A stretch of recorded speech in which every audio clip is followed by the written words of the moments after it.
Estamos começando mais esse podcast Bacon. Tudo bem com você? Seja bem-vindo a esse episódio do Bacon Podcast. E o meu nome é Lucas. E junto comigo estão os irmãos Mozambani, a Fernanda.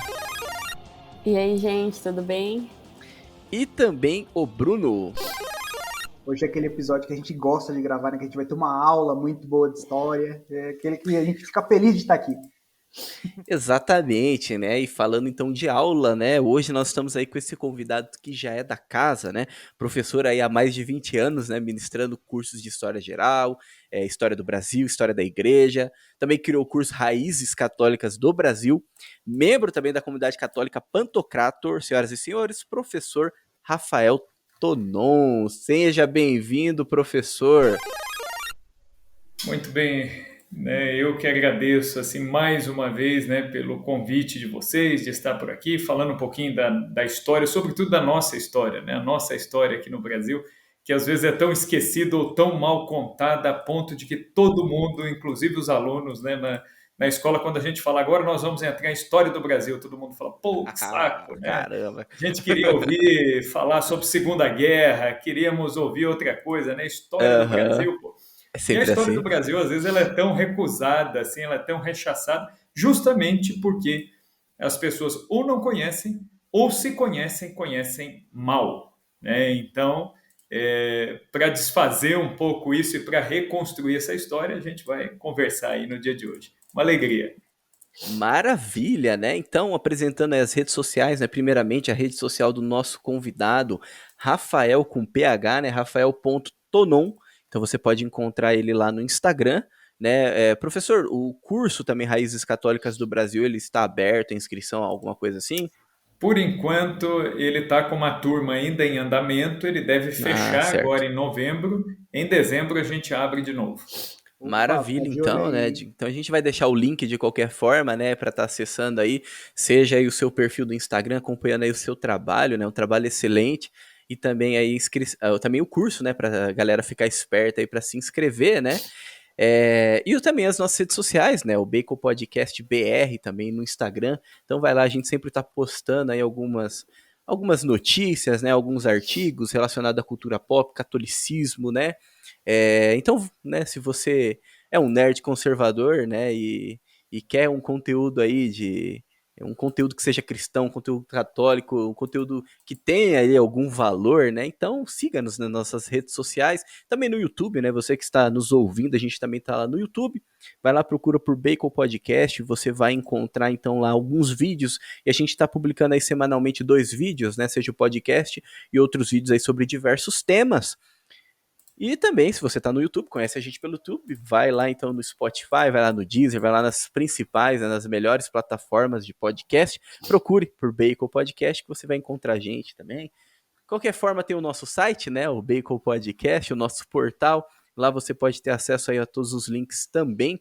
E tudo isso aqui que eu falei, e mais um pouco vai estar na descrição desse episódio. Seria interessante reforçar, né, que esse episódio também faz parte aí de uma série que é Redescobrindo o Brasil, né? Então, o primeiro episódio lá que a gente gravou com o professor, inclusive no feriado passado, né? 7 de setembro, o professor aí que sempre está vindo aí com a gente aí, gravando os episódios dos feriados, né? O episódio 60, e esse é o 70, né?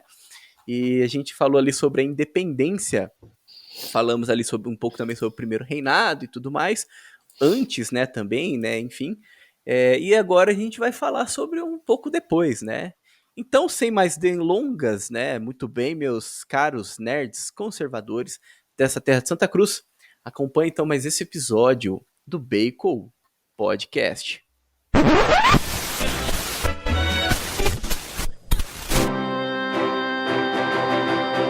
Bacon Podcast.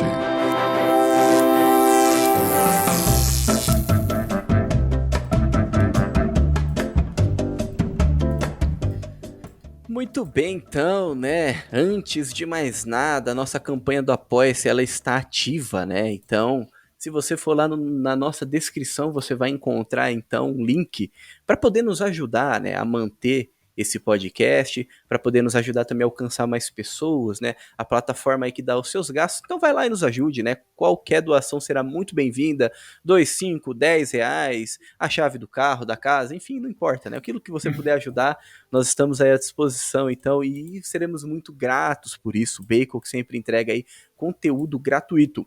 Então, Bruno, como esse é um podcast aí que segue as tradições, por favor, dê-nos a sinopse.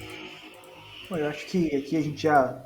O dia já deixa muito claro do que a gente quer falar, o convidado também, mas vamos reforçar. A gente vai falar um pouco sobre, né, o que ocorreu depois daquele primeiro episódio, do primeiro reinado, então, né, as consequências que culminaram até o 15 de novembro.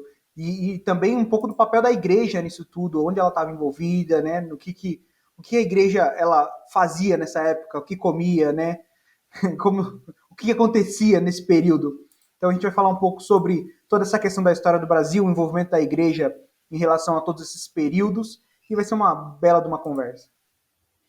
E é legal, assim, porque a gente recebeu, assim, um retorno muito positivo, né, sobre, relacionado ao podcast passado, né, até já compartilhando aqui com os ouvintes, também com o professor, né, teve até uma pessoa que falou que ouve, tipo, a pessoa é professora de história, ela ouviu o podcast, inclusive se emocionou ouvindo o podcast, né, ouvindo todas as coisas ali, todas essas riquezas que muitas vezes a gente não tem acesso, né.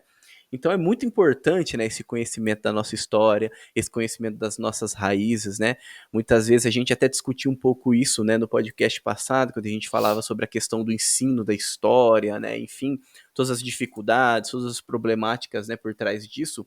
E como é importante, né, a gente ir a fundo e realmente encontrar a verdade, né, especialmente sobre a nossa cultura, sobre as nossas raízes, né, de onde nós viemos, né.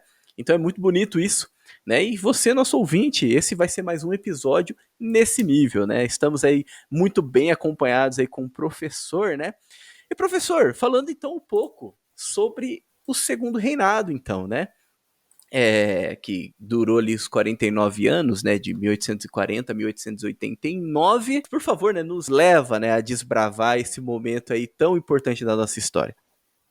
Tudo bem, então, assim, para a gente entender bem, né, ter uma noção assim de Brasil, nós temos que entender assim, o porquê que o Brasil nasceu como país, porque o Brasil ele já existia enquanto território antes da chegada dos portugueses, mas não era um território unificado. Isso é uma coisa importante, né? Muita gente fala assim, porque os índios, os verdadeiros donos da terra, eles eram os donos, os portugueses são invasores, né? Então, uma primeira coisa que a gente tem que tirar da nossa cabeça é que o índio, ele não tinha essa noção de irmandade, tá? Somos todos índios, ninguém solta a mão de ninguém, né? Nós todos estamos unidos aqui solidariamente pela mesma causa indígena, ocupação. Não. O índio, o que ele pensava? A noção territorial dele é diferente da do europeu. Começa por aí. Então, os portugueses perceberam isso logo, né? O Pero Vaz de Caminha, os outros portugueses que chegaram aqui, eles tentaram conversar com os índios, e quando foram aprendendo o idioma, o Tupi-Guarani, ele foi aprendido pelos portugueses. Os portugueses são acusados de chegarem aqui impondo língua, religião, não foi bem assim. Nos primeiros 100 anos de Brasil, não se falava português aqui, o que se falava por aqui era o Tupi-Guarani. Inclusive, os colonizadores europeus falavam Tupi-Guarani, que era chamado de a língua geral, né? Era uma coisa tão popular, tão falado, que o padre Anchieta ele se preocupou em criar até uma gramática, com regras gramaticais, um vocabulário para o Tupi-Guarani. Né? E aí, mais uma vez, né, vem aquela acusação, porque a igreja acabou com a cultura indígena. Não, pera lá, né? A igreja elevou a cultura indígena a um status que ela não tinha. Todas as línguas indígenas aqui no Brasil e todas as culturas indígenas aqui no Brasil, elas eram ágrafas, elas não tinham escrita. Nenhum povo indígena. No Brasil, ele tinha 254 povos indígenas, mais ou menos. Quando os portugueses chegaram aqui, nenhum tinha escrita. O que o Anchieta fez? Ele pegou o som das palavras e colocou no papel e foi moldando as regras gramaticais. Então, a primeira gramática escrita aqui foi a do Tupi-Guarani. Então, quer dizer, se fosse uma intenção de Portugal chegar impondo tudo, isso não teria ocorrido, né? Nos primeiros 100 anos O que começou a acontecer? De 1500 a 1600, já tinha muita gente que nasceu aqui. Muito filho de português com índio, com índia, muito filho de português com negros e negras africanos. Então, a miscigenação racial, ela já aconteceu de cara, né? Então, nos primeiros 100 anos de Brasil, nós já temos os brasileiros, brasileiros mesmo, tipicamente, né? Não é só o índio e nem só o europeu, já é essa mistura que nós temos hoje. E aí o que começou a acontecer? O rei de Portugal, ele percebeu, ele falou assim: puxa vida, esse povo não fala português, eles são uma colônia nossa, eles pertencem a nós, mas o português era uma língua usada nos documentos oficiais. Aí isso começou a preocupar a coroa portuguesa, falou: não, vamos então decretar que o português tem que ser falado. Em 1600 foi decretado que o português deveria ser falado. Aí é que se passa a utilizar a língua portuguesa como língua principal aqui, né? E aí, voltando naquela questão territorial do índio lá, os portugueses perguntaram para o índio: onde que é o seu país? Qual que é o nome disso aqui? E o índio nem entendia o que era essa categoria de país. Se você perguntasse para o índio, ele falava: meu país é daquela árvore ali até no rio, né? É o meu território, né? Então ele falava: não, não, não, mas o nome disso aqui tudo. O índio falava: não, mas isso aqui é tudo. Ou seja, para o índio, o que é o país dele? É onde o povo dele ocupa, é onde a tribo dele ocupa.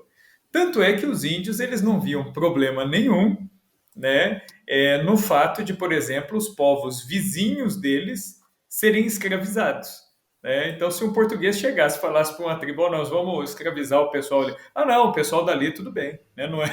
Não é o meu povo, então tranquilo. Né? Uhum. Inclusive, né, os tupis, os guaranis, eles até colaboravam com os portugueses. Quando os portugueses falavam: olha, a gente está pensando em atacar ali, falavam: ah, então não, tranquilo. Se é para atacar ali, tranquilo. Não vai atacar aqui, vai atacar lá, é tranquilo. Então, eles não tinham essa noção de unidade, uma causa comum. Inclusive, eles guerreavam entre si e não havia essa noção. Depois, com muito custo, né, quando os portugueses conseguiram explicar essa categoria de divisão geográfica, é que eles descobriram o nome pelo qual os índios chamavam o conjunto de todas as tribos e todas as terras que tinham por aqui, que os índios chamavam de Pindorama. Né? Pindorama era o nome primitivo aí, né, do Brasil aí, para os índios, pelo menos. Né? Então, quer dizer, essa noção de país, de nação, os índios, os verdadeiros donos, tá, ele é o verdadeiro dono do pedacinho que ele ocupava. E a outra tribo é a verdadeira dona do outro pedacinho, do outro pedacinho. Essa ideia de um local, né, uma reunião de territórios sob um único comando, um único governo, quem traz essa noção são os portugueses. Então, por isso, quando a gente fala que o Brasil começa ali, ele começa ali com esta configuração que nós conhecemos, que nós aceitamos e admitimos hoje em dia. Então, a gente tem que pensar que, às vezes, essas falas, né? Os portugueses roubaram o ouro do Brasil. Né? Eles não roubaram, né? Eles roubariam se eles estivessem tirando de outros. Mas o índio não estava preocupado com o ouro que tinha aqui. E outra, eles ocuparam o território que está aqui. Então não tem como você roubar de si mesmo. Né? Se o território é seu, você ocupou, tomou posse, é seu. Né? É a mesma coisa, eu compro uma casa na praia. A casa é minha, eu não estou lá, mas a casa é minha. Se eu Uhum. quiser chegar lá, reformar, derrubar, fazer o que eu quiser, o pessoal da cidade litorânea lá não vai dizer: não, você não pode fazer isso. Você está vindo derrubar o nosso patrimônio. Não, eu ocupei, eu comprei, é meu. Né? Uhum. Então, esta noção, às vezes, que esse é o grande problema quando a gente vai falar de história. Por isso que eu estou falando disso já no começo, que é o anacronismo. O que é o anacronismo? É você julgar o passado com os critérios de hoje. Né? Então, isso é sempre absurdo, porque a medida de ontem não é a medida de hoje. Aquilo que nós sabemos hoje, as pessoas de 500 anos atrás não tinham condições de saber. Então não adianta a gente julgá-los como: eles eram injustos, eles eram cruéis. Tudo depende da cultura, tudo depende do tempo, entendeu?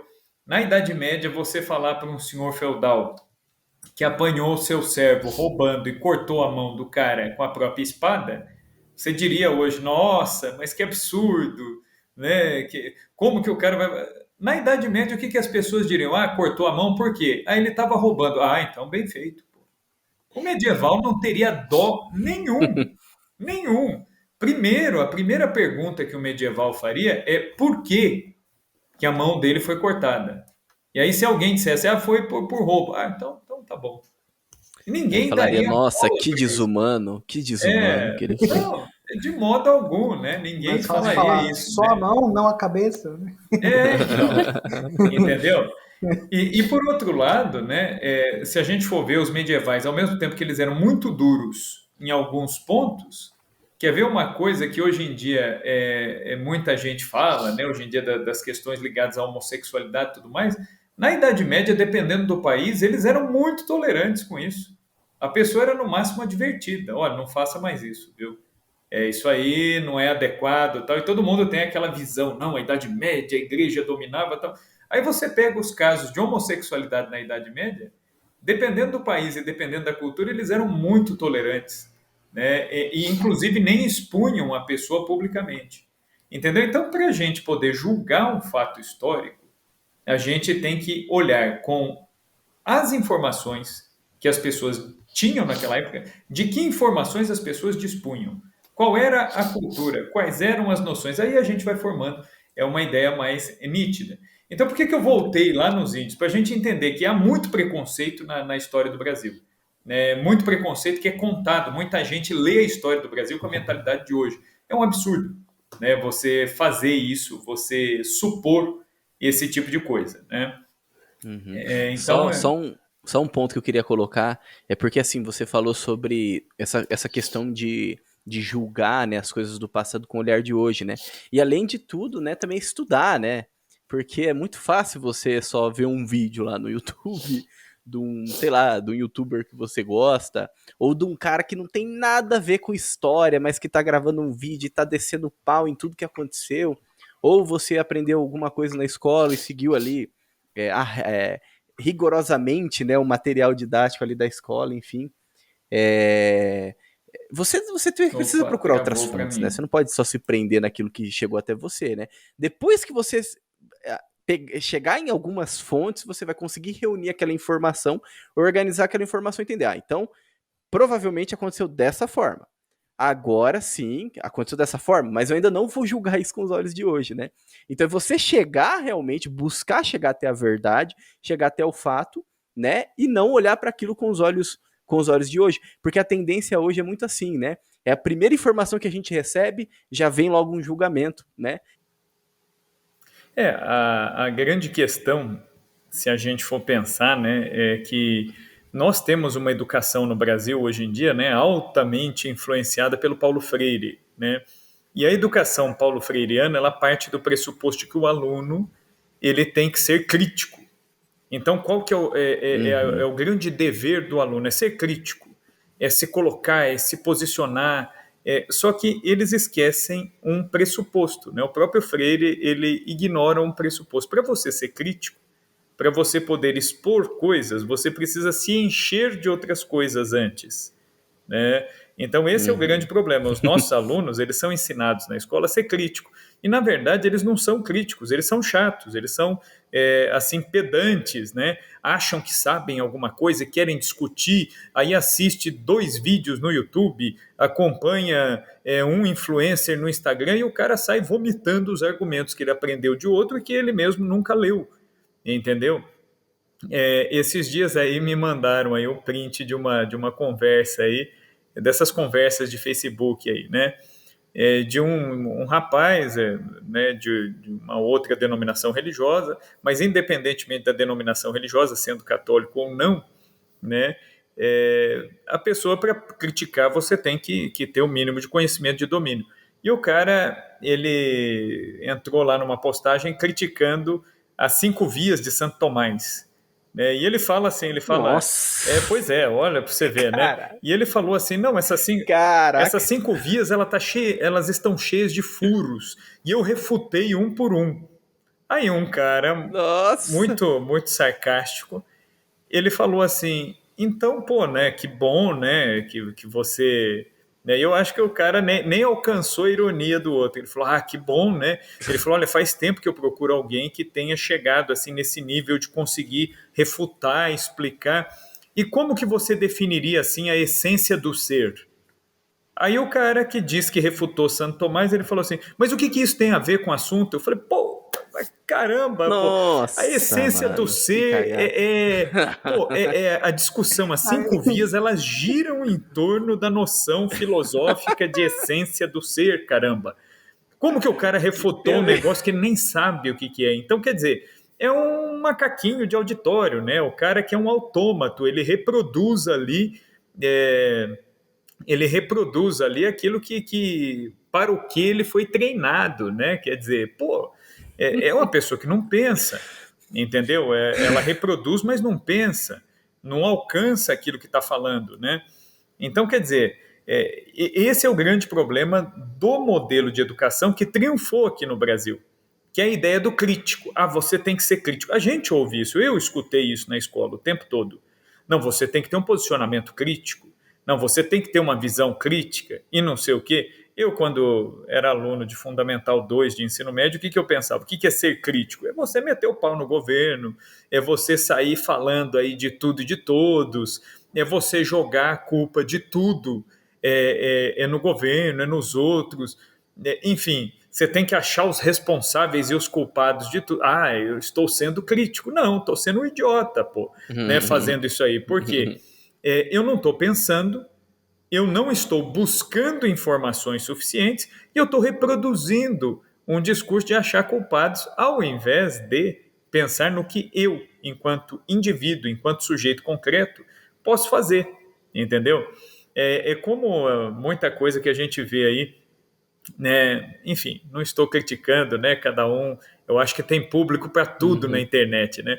Mas a gente vê aí esses milhares de cursos que tem por aí, curso Inicie Sua Vida Intelectual, Sua Vida Literária e não sei o quê. E é engraçado que esses cursos, eles prometem métodos e mais métodos e mais métodos, e você não vê nenhum curso desse falando assim, ó, você quer ter uma vida intelectual? Qual que é o método? Você abre um livro e lê.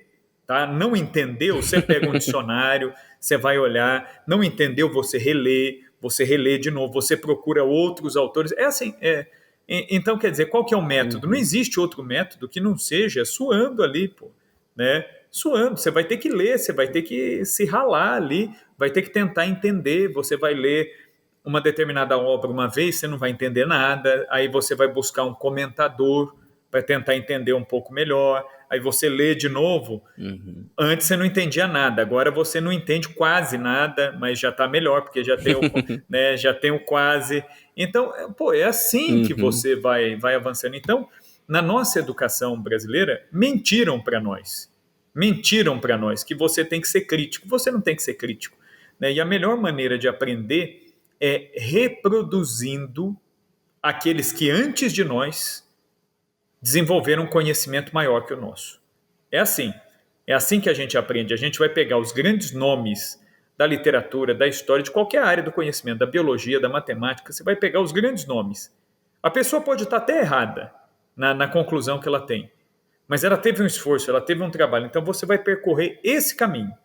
Na medida em que você estiver seguro nesse caminho, aí você vai construindo o seu. Só que isso é coisa que leva uma vida, né? Não é coisa que você fala em 2 aulas, você tem que ser crítico, né? Isso aí é doutrinação, isso aí é mentira, isso aí é manter as pessoas na ignorância, entendeu? Então, quando alguém pergunta para mim, uma dica, por que você não faz um curso falando sobre como estudar história e tal? Eu tenho um curso lá onde eu analiso bibliografia, eu pego as bibliografias, eu cruzo as informações e apresento para as pessoas. Isso é uma coisa que um curso dá para fazer. Agora, quando o pessoal fala, por que você não faz um curso para ensinar a estudar história? Eu falo, olha, isso eu não faço, sabe por quê? Estudar história é abrir o livro e ler, não entendeu, ler de novo, e ler, e cruzar a informação e comparar, e não tem outro jeito. O método é esse, entendeu? É igual, seria mais ou menos como esses cursos aí que a gente vê, né, não que não ajude, pode ser um start para quem está muito perdido, mas, por exemplo, educação de filhos, organização da casa, organização da vida espiritual. Pô, como que um cara reza? Rezando. Você começa rezando, pô, senta e fala com Deus, caramba. Como que você vai aprender a rezar? É assim. Como que você vai educar um filho? Um filho não é igual ao outro. Então, como que você vai aprender a educar? Educando, né? Educando, né? Eu lembro que um colega meu, ele até falou, né, que logo que ele teve filho, ele perguntou para a avó dele, né? A avó dele teve 11 filhos. Ele foi lá e perguntou para a avó dele, falou, vó, qual que é a dica, né, para ter sucesso aí, para criar os filhos? Ela falou, dica nenhuma. Isso aí você vai aprendendo no dia a dia. Ela falou, ela falou assim, você não pense que você é diferente de todo mundo, não, viu? A humanidade inteira já faz isso faz tempo, ó. Então você consegue também. Né? Pô, você quer noção mais prática de vida concreta aqui? É isso, pô, né? Então, voltando lá naquela questão que eu falei da história do Brasil, então, pô, você vai pegar essas noções de história do Brasil, você tem que olhar no contexto.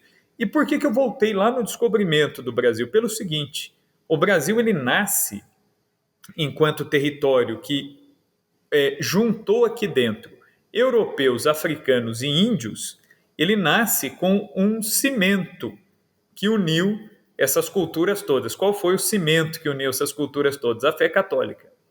A fé católica está na raiz da brasilidade, o nome do Brasil. Portugal deu o nome de terra de Santa Cruz.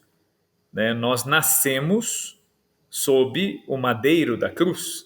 O historiador brasileiro Plínio Salgado ele dizia assim que na história do Brasil 3 cruzes marcam o nosso destino.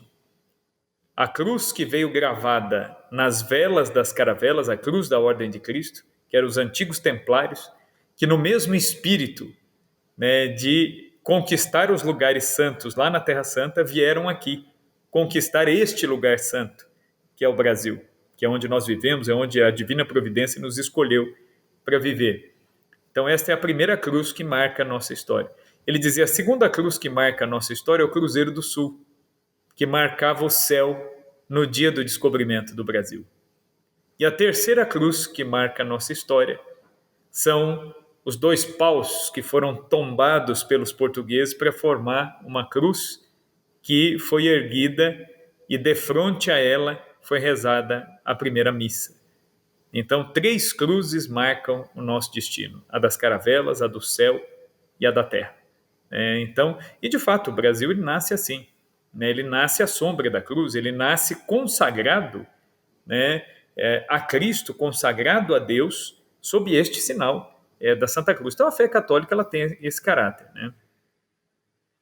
E é interessante que é anunciado também pelo Cristo crucificado para Dom Afonso Henriques. Sim, sim. O Dom Afonso Henriques na Batalha de Ourique, né, dia 25 de julho de 1139, né, que é a data de nascimento de Portugal.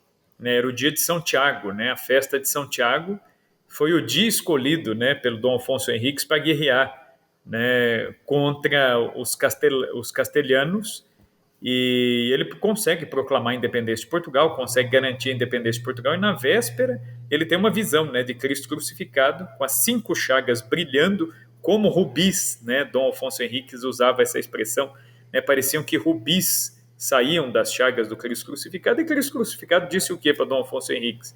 Né? Eu vou te dar a vitória, mas você tem o dever, você, a sua casa e todos os descendentes da coroa portuguesa têm o dever de conservar a santa fé nas terras de Portugal e em todas as terras a quem a divina providência confiar as mãos de Portugal. Ou seja, né, em 1139 Jesus já estava falando de nós, né, falando, olha, haverão terras que serão confiadas nas mãos de vocês. E Portugal, aliás, quando eles saem de lá para cá, eles vêm com esta noção, E eles queriam chegar na Índia. A ideia inicialmente não era chegar aqui. Né? Aí teve um desencontro aí no meio do caminho, uma tempestade, eles desviam a rota e chegam aqui. Mas a ideia qual era? Era chegar à Índia e já com a mentalidade de que nós chegaremos lá para levar a fé católica. Então, todos os documentos portugueses, eles falam de 2 coisas, né? Interessante, todo mundo só fala de uma. Mas os documentos, isso são os documentos. Eu costumo dizer que contra fatos não há argumentos, contra fotos e documentos, menos ainda, né? Então, se você pegar as fotos, os documentos, as provas materiais, aí não tem como você negar. Se você pegar todas as cartas de navegação em Portugal, elas, desde a Idade Média, elas falam do quê? De 2 coisas. da dilatação, eles usam o termo dilatação de duas coisas, a dilatação da fé católica e a dilatação do comércio. Então eles falam sim de comércio, eles falam sim de dinheiro, mas em primeiro lugar eles falam da fé. Né? Então, e é interessante que aí prevaleceu só a questão do comércio. Eles vieram aqui para tirar matéria-prima e tal, né? Mas há um esquecimento. Né? A Carta de Pero Vaz de Caminha não nos deixa mentir. A Carta de Pero Vaz de Caminha tem 15 páginas. Né? Se você pegar na lauda comum aí, né, de uma folha A3 aí, né? Uma A4, perdão, né? Uma A3 é grande, uma A4. Vai dar umas 15 páginas, mais ou menos, a Carta de Caminha, e ele fala várias vezes da fé. Várias vezes, né? Inclusive, ele fala da receptividade dos índios em relação à fé. E ele descreve como que os índios assistiram à primeira missa. E ele diz assim que os índios eles não foram forçados a assistir à primeira missa. O Frei Henrique de Coimbra ele foi rezar a primeira missa e os índios foram se aglomerando e se sentando em volta. Né?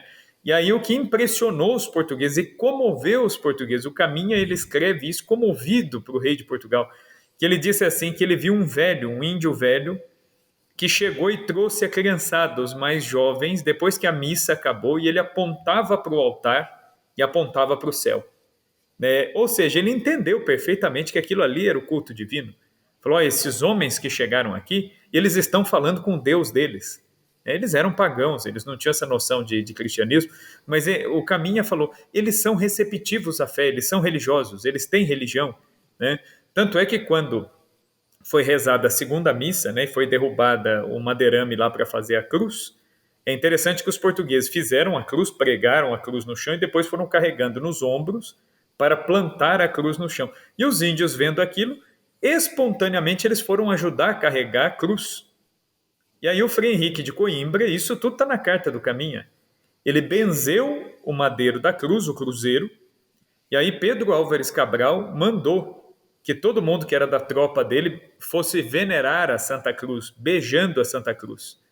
E aí os portugueses fizeram fila para beijar a Santa Cruz, depois de beijarem a cruz, os índios começaram a beijar a Santa Cruz. Isso comoveu os portugueses, tanto é que o Caminha, quando ele viu isso, ele escreve para Dom Manuel, ele diz assim, eu espero que o senhor mande muitos padres para cá, para batizar essa gente, porque nos parecem muito receptivos à fé, né? E seria de grande valia que Vossa Majestade providenciasse isso quanto antes. Olha a preocupação deles, né? De que o senhor mande muitos padres para batizar essa gente. Eles merecem a fé deve chegar até eles. Então, qual é a primeira referência que os primeiros brasileiros terão? A monarquia, em termos de governo. Né? Então, o que é natural para o povo brasileiro? A monarquia, mesmo entre os índios. Se a gente pegar entre os índios, haviam soberanos entre os índios. As tribos indígenas tinham seus reis, né? Tinham seus soberanos. Né?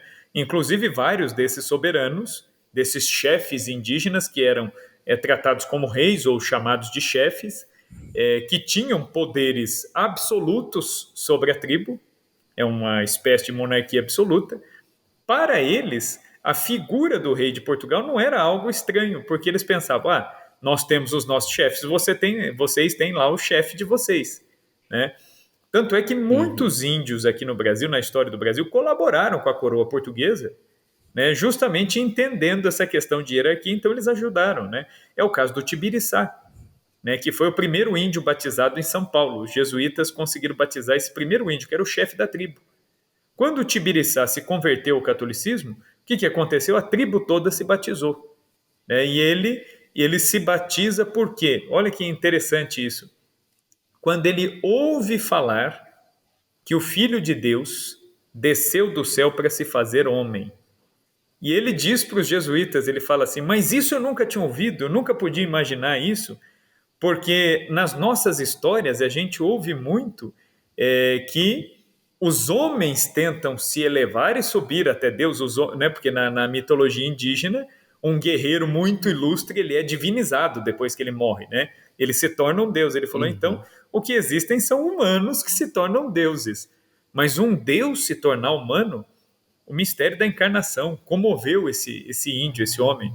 Né? E ele falou, então eu quero servir esse Deus, eu quero ser amigo desse Deus, e este Deus vai honrar, né, o Tibiriçá. Tanto é que o cacique Tibiriçá, ele morreu na festa do Natal, né? E ele se converteu pelo Natal e ele morreu no dia de Natal, né? Dia 25 de dezembro de 1561, morreu assistido, né, pelo capelão do Colégio de São Paulo, né, do pátio do colégio ali em São Paulo.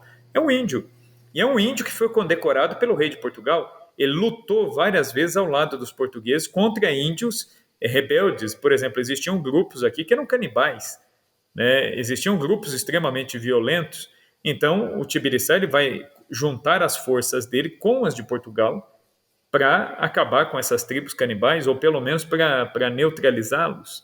E ele vai receber a comenda da Ordem de Cristo. Ele era cavaleiro da Ordem de Cristo, era um índio, cavaleiro da Ordem de Cristo. Aí todo mundo vai falar, mas Portugal veio aqui para explorar, para acabar com a cultura indígena. Sim, só que ninguém fala que Portugal deu o seu reconhecimento, deu comendas nobiliárquicas, título de nobreza para índio.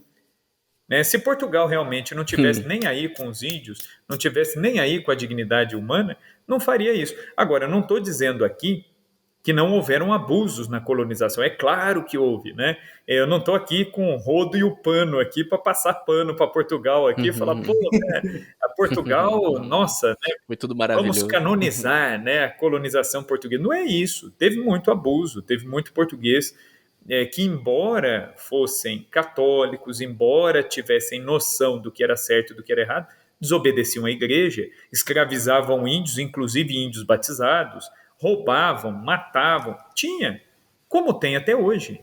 Como tem até hoje. E aí as pessoas, às vezes, vão julgar o passado, falam, porque os portugueses eram assim. Tá, mas hoje em dia também tem católico que não presta, tem católico desonesto, tem católico que é político e mete a mão aí e depois aparece em missa comungando, pô. Né? Talvez hoje tenha até mais. Tem até mais, é até muito pior, entendeu? Por isso que é um anacronismo a gente julgar os portugueses de ontem se esquecendo dos brasileiros de hoje, né? Que tem problemas semelhantes aí, né? Tem católico a favor do aborto. Então, pô. Tem cada coisa também. Coisa que na época não tinha, né? Pelo menos na época não tinha.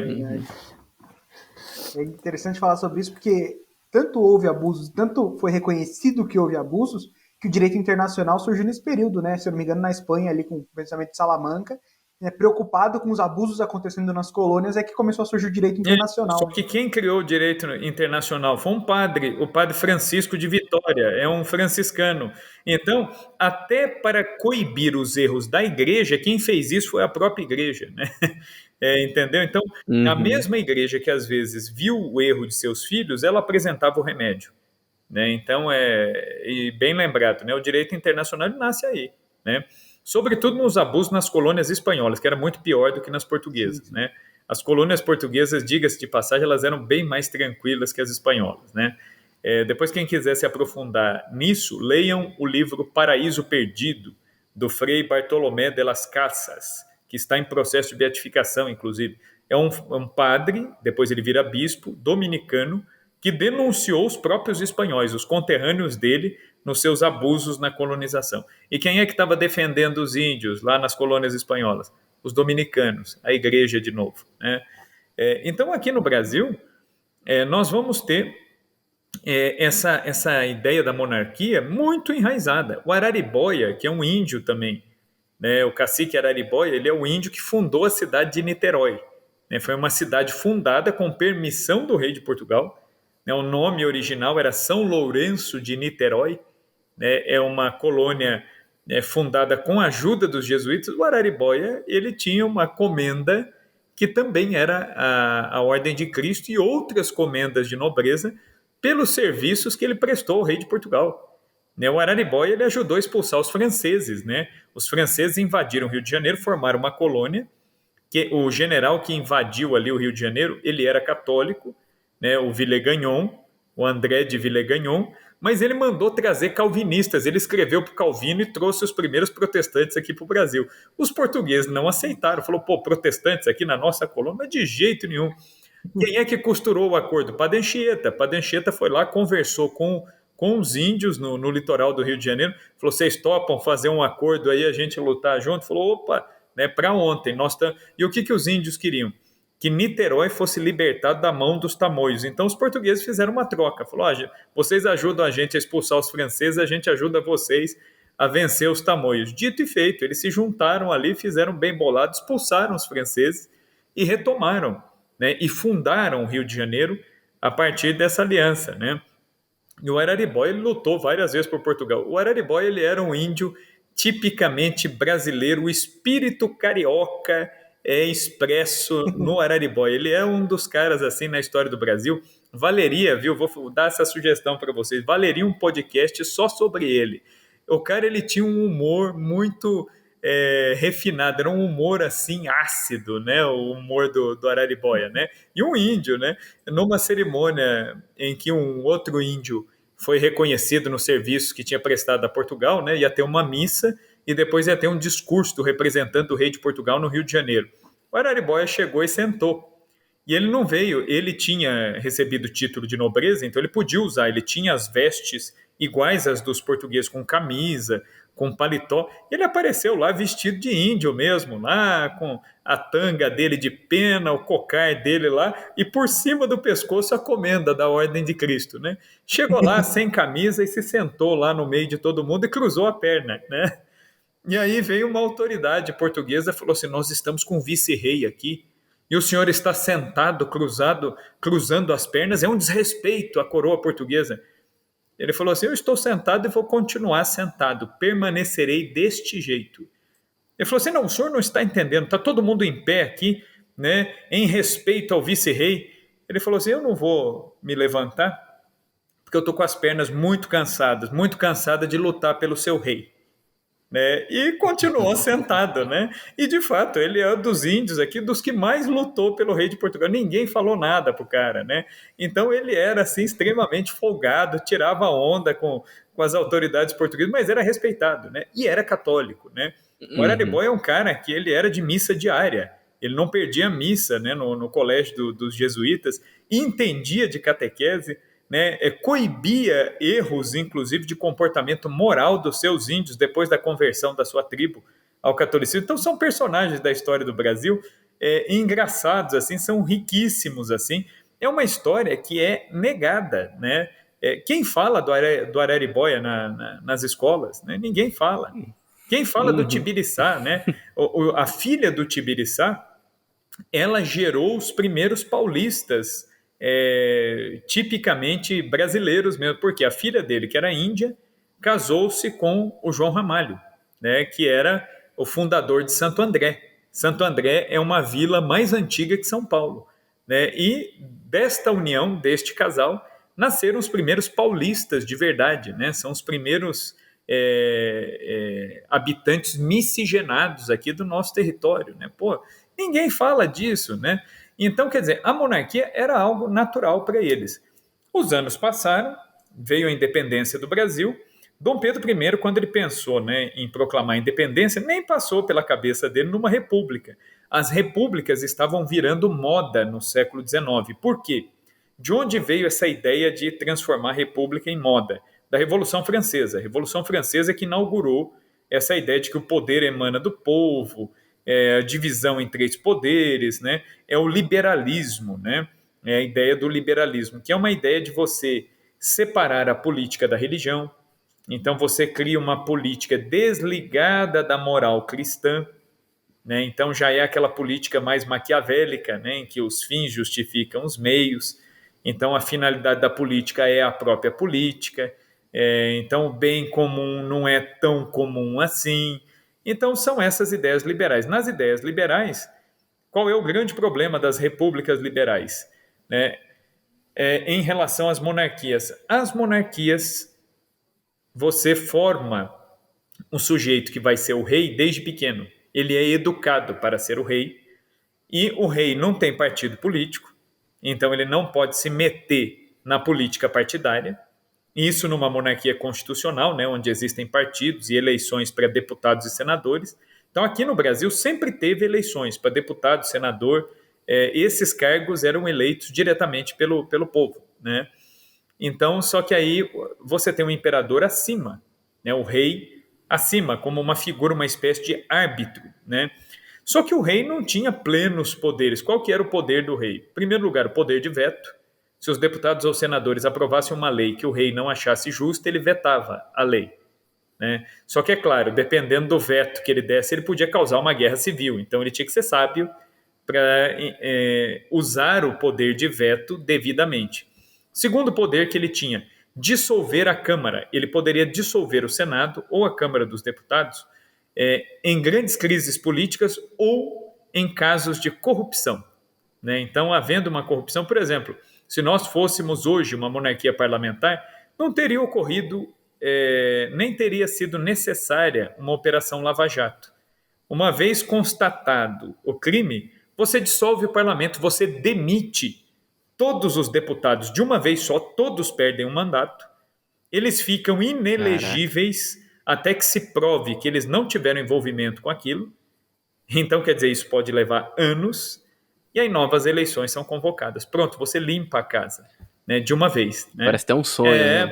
Parece Por que aqui no Brasil há um esforço tão grande para não se falar de monarquia ou de parlamentarismo? Porque nem o parlamentarismo presidencialista se fala aqui no Brasil. Portugal, por exemplo, hoje em dia é uma república parlamentarista. O presidente de Portugal dissolveu o parlamento esses dias aí. Houve lá vários problemas políticos, problemas de corrupção. Ele dissolveu o parlamento, convocou novas eleições. Pronto, você resolve o negócio numa tacada. Aqui no Brasil não se fala de parlamentarismo presidencial e nem de parlamentarismo monárquico. Por quê? Porque aí você desmonta a máquina onde tem um monte de gente mamando aí, né? Então vai, obviamente, todo o esforço desta máquina é de continuar assim, né? Quer dizer, o Brasil, com o orçamento que o Brasil tem, com as riquezas naturais que nós temos, com um povo trabalhador como o nosso povo com as horas de trabalho que nós temos aqui, já era para a gente ter saído dessa situação faz tempo, né? O nosso grande entrave é a ignorância. É por isso que a ignorância, essa ideia de você criticar sem saber, essa ideia de você não se aprofundar em nada, ela é algo pensado, né, para que as coisas permaneçam como estão. Né? O Brasil ele só vai mudar quando você criar uma base cultural que consiga discutir devidamente, né, estratégias sobre como fazer com que uma mudança política significativa aconteça.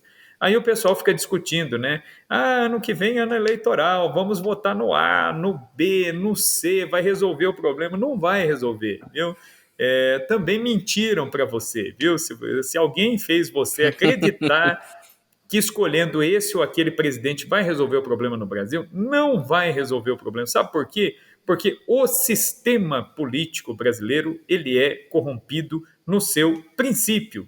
Né? E qual é o princípio? Qual é a base do sistema político brasileiro? A base republicana, revolucionária, nascida lá na Revolução Francesa. E a Revolução Francesa ela nasceu como um rio de sangue.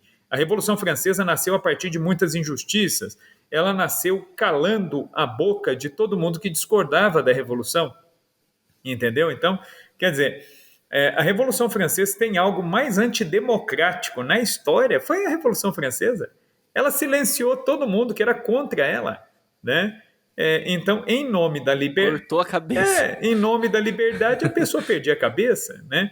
Inclusive, grandes cientistas, se a gente pegar o Lavoisier, né? A gente usa muito a teoria do Lavoisier, né? Nada se perde, nada se cria, tudo se transforma. O grande cientista francês morreu guilhotinado, pô, né? E aí o pessoal fala, a igreja é contra a ciência. A Revolução Francesa matou cientista a rodo. Por quê? Porque não concordavam com os absurdos políticos. A classe pensante da França foi toda para a guilhotina. A família real francesa foi para a guilhotina, pô. Né? Na igreja, 30 mil, entre padres e freiras e bispos, 30 mil religiosos foram para a guilhotina. Né? Simplesmente pelo fato de usarem o hábito religioso público. Não podia. Só um comentáriozinho aqui, aproveitando que o professor caiu. Que fala muito mal da igreja em relação à ciência, mas, por exemplo, além da Revolução Francesa, na Revolução Russa, a Revolução Russa foi contra a ciência também, né? Então, a gente estava vendo um documentário recentemente que determinadas áreas do pensamento científico foram suprimidas e elevavam, por exemplo, um geneticista que que baseava toda a sua genética, todo o seu trabalho científico na teoria social de Karl Marx. Então, foram feitos muitos abusos, foram feitos muitos silenciamentos. Várias ditaduras era proibido se estudar, né? Era proibido determinadas matérias. Por exemplo, teve uma ditadura que foi proibido estudar história e diversas outras coisas. Na Revolução Russa foi proibido também, foi tirado vários livros de literatura, enfim. O professor voltou. Isso. Não, enfim, eu concordo com isso, né? Você está até colocando, né, que houve uma censura terrível, né, na Revolução Francesa. Então, quer dizer, liberdade de quem? De quem queria quebrar, destruir aquela ordem social. É essa liberdade que era defendida, não é uma liberdade universal, né? Igualdade de quem? Né? Igualdade de um grupo, né, que queria se impor ali no poder, fraternidade entre eles. Veja o caso do Haiti. O Haiti era uma colônia francesa. Quando as ideias da Revolução Francesa chegaram no Haiti, o que os haitianos fizeram? Eles ficaram felizes, eles falaram, puxa vida, né? Se a nossa metrópole está pensando nisso, então vamos implantar isso aqui. O que eles fizeram? Proclamaram uma república. Né? O Titien Louverture, o líder militar negro haitiano, proclama a independência. O que aconteceu? O cara foi morto. Né? O que os franceses fizeram? Invadiram violentamente o Haiti e mataram todos os revolucionários. Quer dizer, liberdade, mas para nós, para vocês não. Uhum. Vocês são colônia, vocês têm que continuar servindo a nós. Então, quer dizer, é uma contradição. Então, de onde nasce a ideia de república? É daí. A república moderna vem daí. Então, por isso que aqui no Brasil, quando ele se torna independente, ele se torna independente como uma monarquia, porque a ideia de monarquia ela já era natural aqui no Brasil. Desde o início, desde os índios que tinham essa ideia hierárquica, depois a presença da coroa portuguesa. Então, quer dizer, isso explica porque aqui na América do Sul, os nossos países vizinhos aqui, todos viraram uma porção de republiquetas minúsculas que foram se dividindo, e o Brasil ele permaneceu forte, unido, num território continental como um império, como uma monarquia. Né? Aliás, né, a monarquia, falando em termos de imaginário, né, para as pessoas, qualquer pessoa, de qualquer classe social, de qualquer lugar do mundo, a monarquia ela é uma noção de governo mais natural do que a república. Por exemplo, né, você não vê a história de um presidente muito bom, né? Você não vê conto de fadas, né, com o presidente do país tal, mas você vê a rainha tal, você vê o rei tal, você vê a princesa tal. Por quê? Porque a ideia de monarquia é mais natural. Até para você botar nome num comércio, você não coloca o presidente dos pneus, você coloca o rei dos pneus. Né? Você não vai colocar o presidente do pastel, o rei do pastel. Né? Por que tem que ser o rei do pastel? Porque é uma noção mais natural na cabeça do ser humano. Né? Geralmente isso na humanidade. Né? É na distopia que tem presidente, ditador. Geralmente é uns contos assim que o final não é muito feliz, né? Eu vi uma aula de um professor resumindo de forma muito simples essa questão das diferenças entre monarquia, aristocracia, e ele estava falando que na monarquia, em qualquer governo, é necessário que as pessoas sejam virtuosas. Então, se um único indivíduo governa com virtude, ele é um rei. Se um único indivíduo governa sem virtude, ele é um tirano. Se um conjunto de pessoas governa com virtude, é uma aristocracia. Se não, esqueci o termo, que a gente vive muito aqui no Brasil, a gente acha que é república, a gente acha que é democracia. Oligarquia. Uma oligarquia, obrigado. Então, se é sem virtude, é uma oligarquia. E no final das contas, a democracia, o que ela exige? Que todo mundo seja totalmente virtuoso, para que as eleições sejam decentes, que as pessoas votem de fato pensando no bem do próximo. Né? Então, é muito mais fácil você estabelecer um governo com menos pessoas virtuosas do que um governo com mais pessoas virtuosas, né? Porque esperar que todo mundo tenha, né, grandes virtudes é muito mais difícil. Então isso me marcou muito, esse tipo de explicação, né? E mesmo em termos de religião, né, nós não chamamos Jesus de o presidente do universo, nós chamamos Cristo de o rei do universo, né? Nós não chamamos Nossa Senhora Aparecida de a presidenta do Brasil, né, mas a rainha do Brasil, né? Entendeu? Então, quer dizer, é uma noção natural, né, na cabeça de qualquer um. Uma vez eu fiz isso, né, eu tenho filho pequeno, né, às vezes eu faço isso para sacanear, só para ver a cara das crianças. Uma vez eu fui contar uma história, e aí eu peguei, eles têm um livro aqui, a história já foi contada várias vezes, eu falei, era uma vez um presidente, nossa, eles torceram a cara, falou, não, você está contando errado, pai, não é assim, ele é um rei, ele tem a coroa e não sei o que, não sei o que. Então, quer dizer, a ideia do rei comunica muito mais, né? Comunica muito mais. Então, no Brasil, nunca se pensou na possibilidade de uma república liberal, etc. e tal.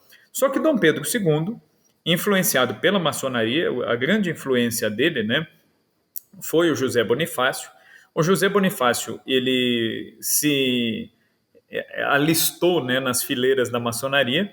Só que depois de José Bonifácio, ele tem algo a favor dele, né? Aqui eu tenho um ponto que é interessante a favor dele. Ele era um indivíduo de uma cultura muito extensa. Talvez na história do Brasil, poucos políticos brasileiros atingiram um nível cultural como José Bonifácio. Poliglota, cientista, enfim, o cara era uma sumidade. E o José Bonifácio ele começou a perceber as incongruências da maçonaria.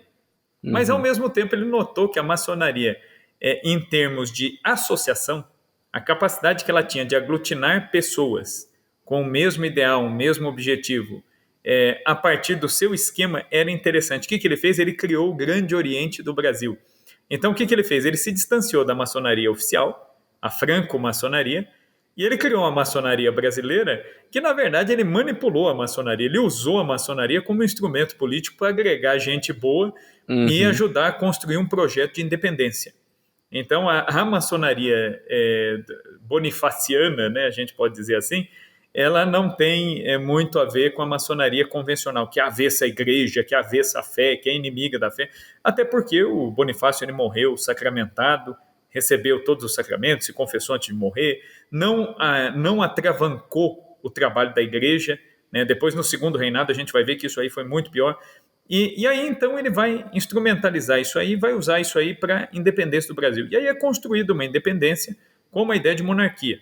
Temos o primeiro reinado, Dom Pedro I ele abdica em 1831.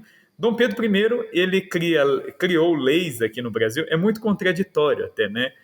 Porque ele era um sujeito muito despachado, né? Ele foi educado aqui no Brasil, ele nasceu em Portugal, mas foi educado aqui. Então ele era o típico brasileiro assim mesmo, né? Ele falava sem o sotaque de Portugal, né?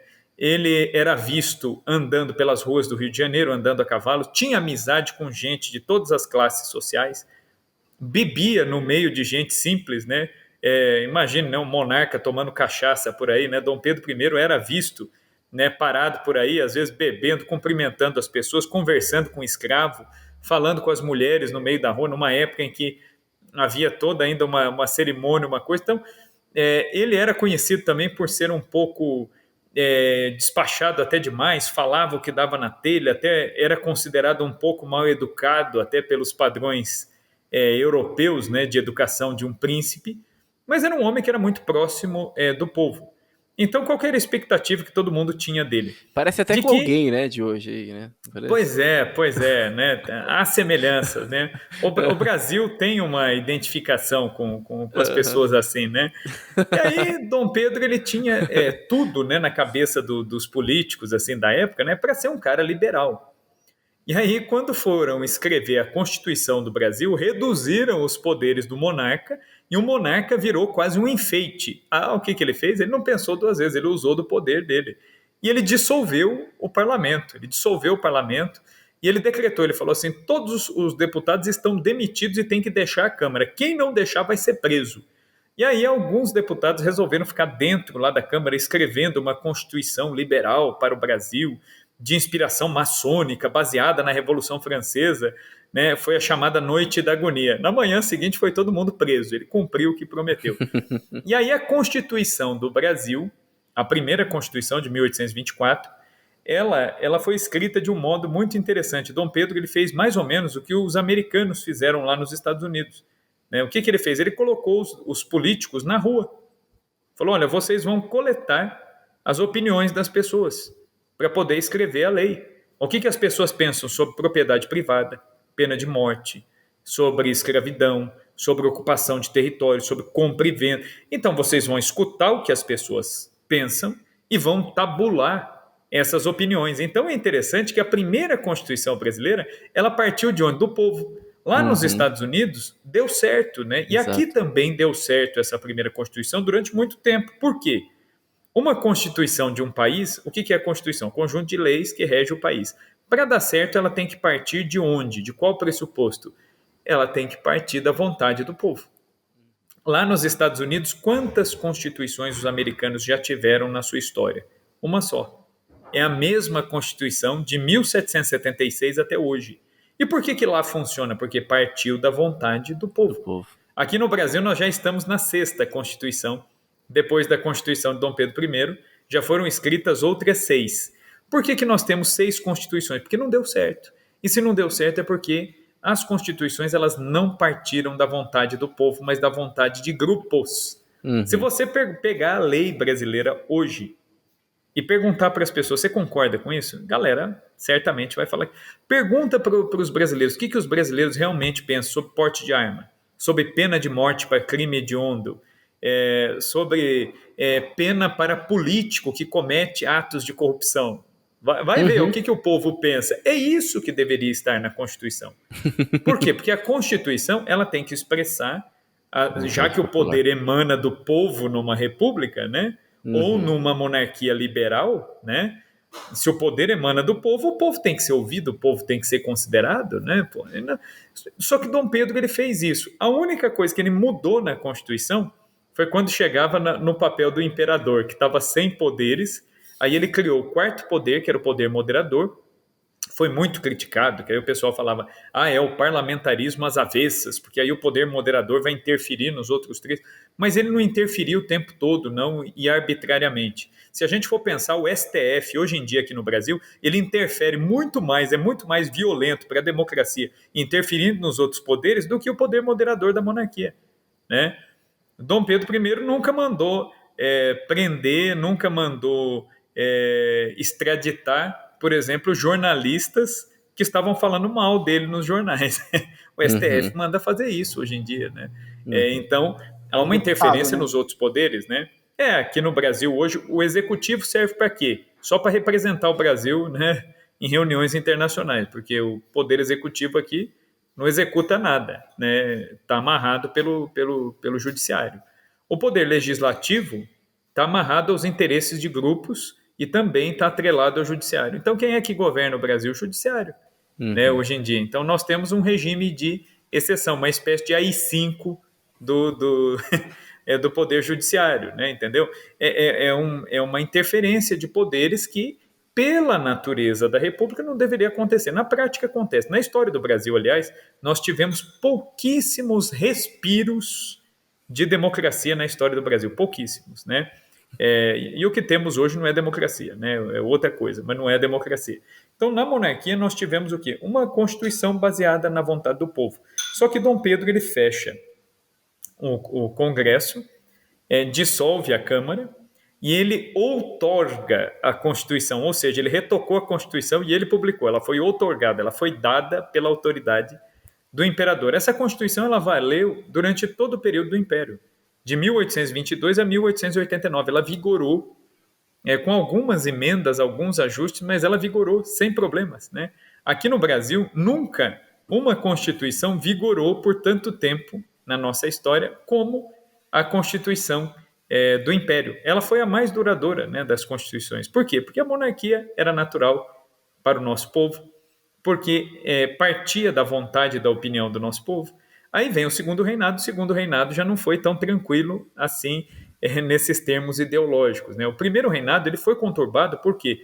Por conta do autoritarismo de Dom Pedro I, né? Dom Pedro I, ele, como imperador, ele deveria fazer o quê? Ele deveria equilibrar os poderes, mas a gente não pode esquecer que ele foi educado aqui no Brasil. Ele não recebeu uma educação de corte. Ele recebeu uma educação muito solta, muito livre, né? Então ele pensava como os brasileiros daquela época pensavam. Então, se o negócio começa... A gente é assim aqui no Brasil, né? O negócio começa a dar muito errado, você fala, não, pera lá, deixa eu resolver isso aqui. E é o que ele fazia. E ele interferia ali mesmo e demitia e impunha. Em 1831 ele perde o apoio do exército, perde o apoio de parte da elite, e aí estava um problema lá em Portugal, porque ele mandou a filha dele, Dona Maria da Glória, para assumir o trono lá em Portugal, e o tio dela, que era irmão de Dom Pedro, Dom Miguel, fez guerra contra a sobrinha para tomar o trono, para usurpar o trono. Então, a menina, ela tinha 16 anos, não tinha condições de comandar um exército. Dom Pedro I tinha um bom conhecimento, uma boa estratégia militar, o Brasil estava em crise. Ele falou, então, qual é a melhor solução?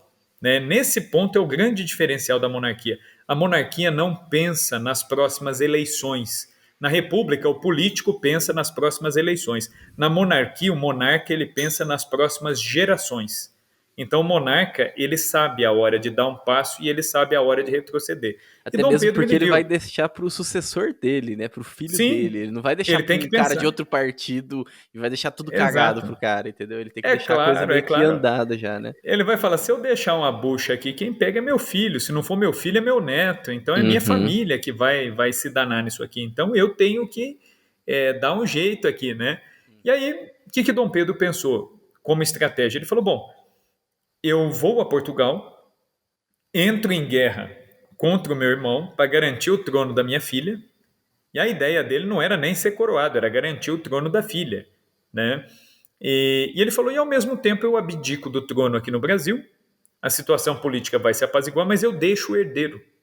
Né? Então ele tinha um herdeiro menino, ele tinha filhas mais velhas, tinha 2 meninas mais velhas, e ele tinha um menino de 5 anos, que era Dom Pedro II. Né? E aí o que ele faz? Ele deixa, para não deixar o menino de 5 anos sozinho, ele deixa o menino com a babá, a Dona Mariana de Jesus, né, que foi a aia, a babá de Dom Pedro II, que Dom Pedro II considerava como a mãe dele, né, a babá dele morou com ele até morrer.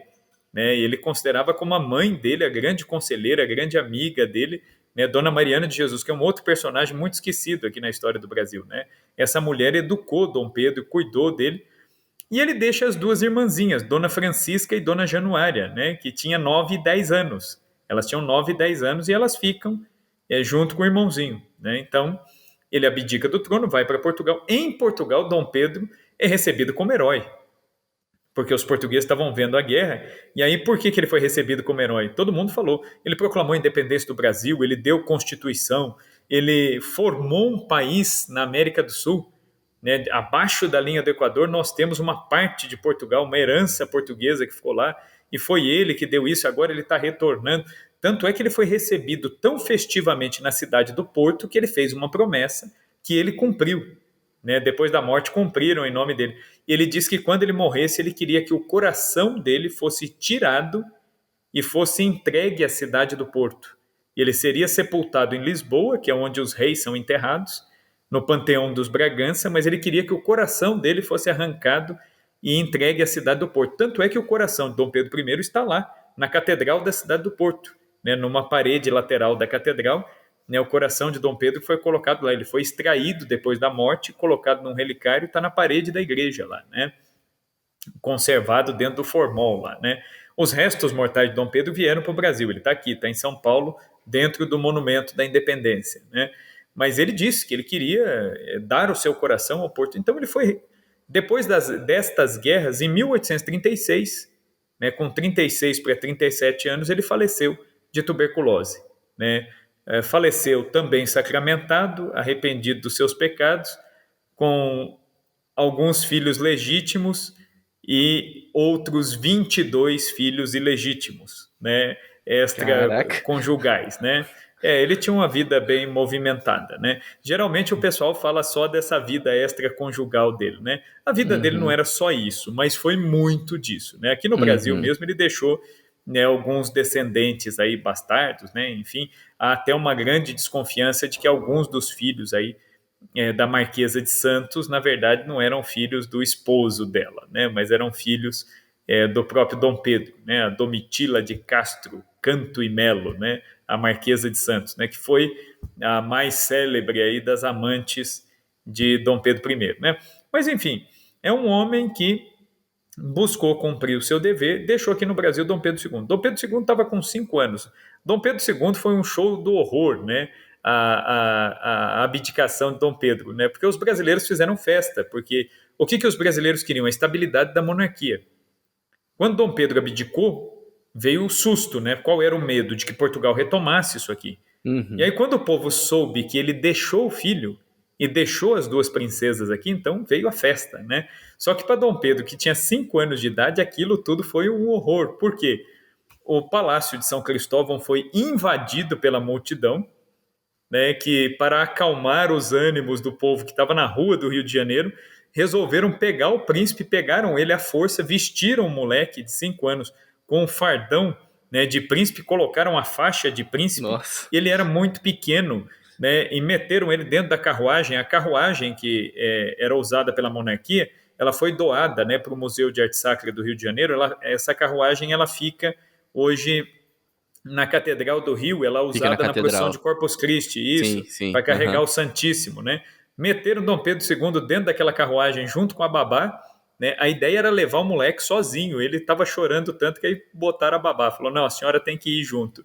E aí ele era muito baixinho, e ele tinha que ser mostrado pelo cerimonial da monarquia, o monarca, ele tem que ser mostrado sempre sentado sozinho, ele não podia ir no colo da babá, ele queria ir no colo, mas não podia.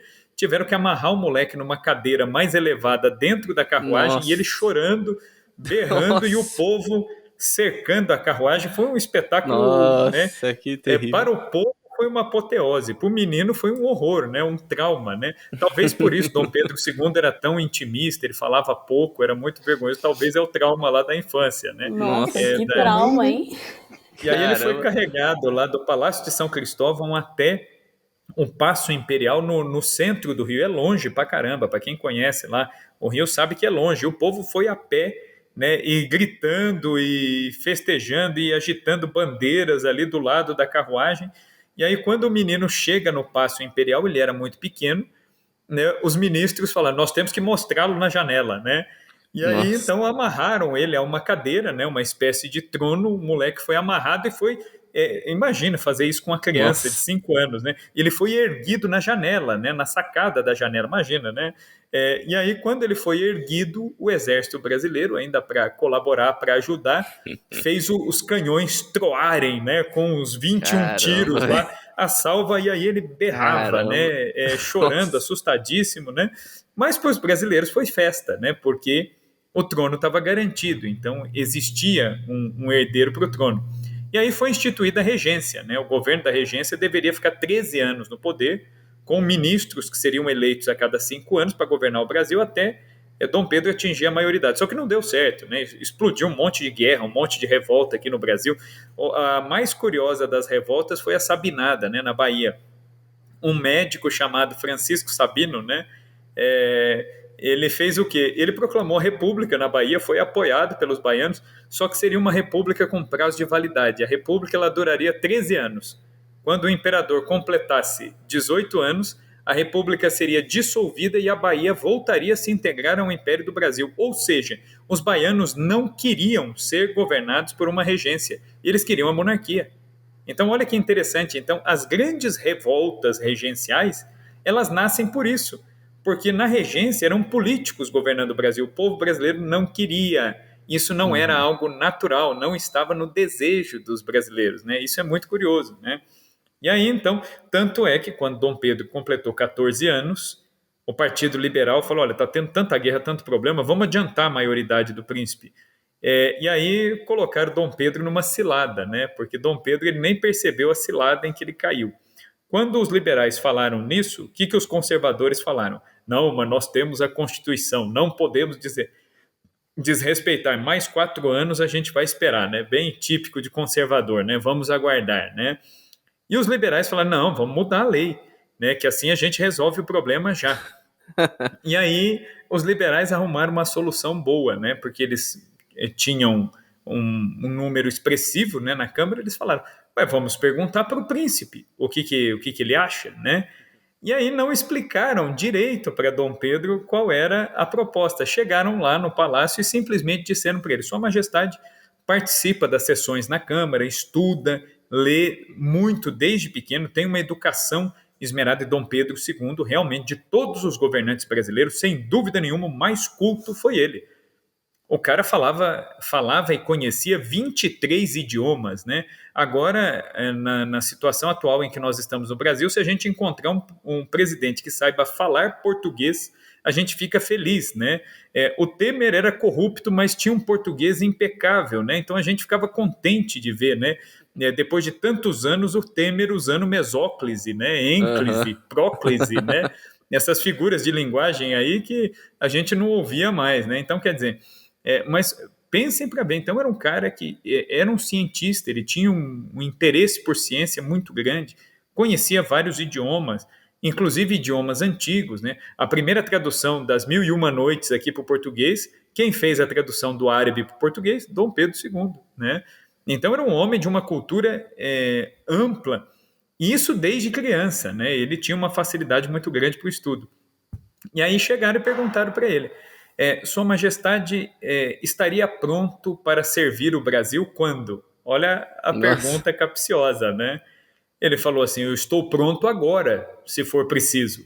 Claro, né? Ele está dizendo: eu estou, né, desde que nasci, eu estou sendo formado para isso. Os liberais voltaram e falaram na Câmara: ele concorda com o golpe, vamos embora. Agilizaram a lei, aprovaram a lei, fizeram a votação e depois comunicaram. E aí Dom Pedro ele falou: não, mas espera lá, né? Vão adiantar a coroação? Como assim, né? Ele falou: não, mas eles disseram que o senhor concordou. Ele falou: não, mas eu concordei? Ele falou: pô, né? Aí depois que ele foi entender a história toda lá, né, armaram ali uma coisa assim, não muito explicada para ele concordar. Mas no fim, depois sabendo da história, ele acabou acatando. Com 14 anos ele foi coroado. E vai começar um reinado de quase 50 anos aqui no Brasil. É um reinado marcado muito por essa busca da virtude, né? Dom Pedro era uma pessoa virtuosa, ser humano, né? Não podemos nos esquecer de que quando nós estamos falando de um presidente, um imperador, um político, nós não estamos aqui querendo discutir a vida de um santo, né? Não se trata de querer canonizar Dom Pedro II como modelo de virtudes heróicas para ser colocado no altar, não é o caso. A filha dele, sim, a princesa Isabel é uma santa, né? Agora, Dom Pedro II não, né? Dom Pedro II ele teve, né, os deslizes aí na vida pessoal dele, né? Teve amantes, teve também desencontros, assim, coisas que ele prometeu e depois não fez, como todos nós temos as nossas inconsistências aí, os nossos pecados pessoais, né? Então aqui não se trata de achar um santo aí, né? Mas sim um governante que foi justo. Então ele, no exercício do cargo dele, ele foi sem dúvida nenhuma o governante brasileiro mais sábio, mais justo, né? Um exemplo aqui para vocês verem de uma coisa boba, como isso fazia parte dele, né? Um dia ele estava saindo no jardim do Palácio de São Cristóvão, e ali no Rio de Janeiro, né, que hoje é o Museu Nacional. Ele estava saindo por ali com um ministro. E ele sempre tomava o mesmo caminho, ele andava sempre pelo mesmo caminho até tomar a carruagem quase na rua, né? E ele estava indo para o Paço Imperial, ia sair dali da residência para o Paço no centro do Rio de Janeiro. Ele vinha vindo, quando vê, abruptamente ele mudou de caminho e cortou pelo meio das plantas no jardim. E o ministro falou assim, mas Sua Majestade, por que o senhor está fazendo esse caminho aqui? Vai encher de carrapicho aí nas suas calças, na sua roupa aí, né? Não é melhor ir por aqui, né? Que é um caminho calçado. Ele falou, não, vamos por aqui, vamos pelo meio aqui, né? E aí o ministro não entendeu, falou, mas por que Sua Majestade não quer ir aqui, né? Reto aqui? Ele falou, você está vendo lá na ponta, perto do muro, tem uns meninos que estão apanhando as minhas mangas lá, ó, dentro do meu quintal. Se eu descer por esse caminho, as crianças vão me ver, vão se assustar e vão cair da mangueira. Ele falou, então, para que eles não se machuquem, eu prefiro ir por aqui, né? Então, isso é uma coisa corriqueira da vida dele, né? Quer dizer, por aí você vê a índole dele, né? E ele mesmo, ele diz isso num dos diários dele, né? Que se tem uma coisa que ele jamais cogitou em fazer, foi fazer mal aos brasileiros, né? Fazer mal a qualquer brasileiro. Tanto é que quando foi dado o golpe, né, de 15 de novembro, como que a monarquia acaba aqui no Brasil, né? A monarquia ela acaba com uma sequência de incidentes que ocorreram a partir de 1870. Esses incidentes, né, são as três grandes questões aí da monarquia. a questão religiosa, a questão militar e a questão abolicionista. Foi isso que levou ao fim da monarquia. E aí Dom Pedro, quando a monarquia cai, é curioso, né, que foram a marinha, o exército se voltou contra ele, mas a marinha permaneceu fiel. Sim. E Dom Pedro estava lá em Petrópolis, na casa, né, onde hoje é o Palácio, o Museu Imperial. Ele estava lá. O almirante né, da nossa marinha brasileira na época, ele foi e disse: Sua Majestade, está acontecendo uma revolta, uma sedição no Rio de Janeiro, e os militares revoltosos, chefiados pelo Deodoro. O Deodoro da Fonseca foi um cara que recebeu bolsa de estudos de Dom Pedro II. Né? É uma pessoa que literalmente cuspiu no prato que comeu. E ele se voltou contra o seu benfeitor, contra o seu patrocinador. Foi Dom Pedro que o ajudou a estudar. Dom Pedro tinha quase a mesma idade que o Deodoro e ele conheceu o Deodoro na adolescência. E ele viu no Deodoro um talento e trouxe esse rapaz para o Rio de Janeiro. Numa visita que Dom Pedro fez ao Nordeste, ele conheceu o Deodoro e trouxe o Deodoro. E eram amigos pessoais a ponto de sair para pescar junto. Né? Caramba. E, no entanto, quem vai trair Dom Pedro é o Marechal Deodoro. Né? E aí o almirante da Marinha Brasileira ele foi e disse para Dom Pedro: se o senhor nos ordenar, imediatamente eu coloco os meus navios, eu cerco o Rio de Janeiro, bombardeio a cidade, nós vamos retomar o território e vamos garantir a permanência da monarquia. O que Dom Pedro II disse? Não. Se for necessário para que a monarquia continue usar das armas, então eu prefiro que a monarquia caia. Porque desde que eu nasci, eu fui educado a minha vida toda para fazer o bem aos brasileiros e não para derramar sangue de brasileiro.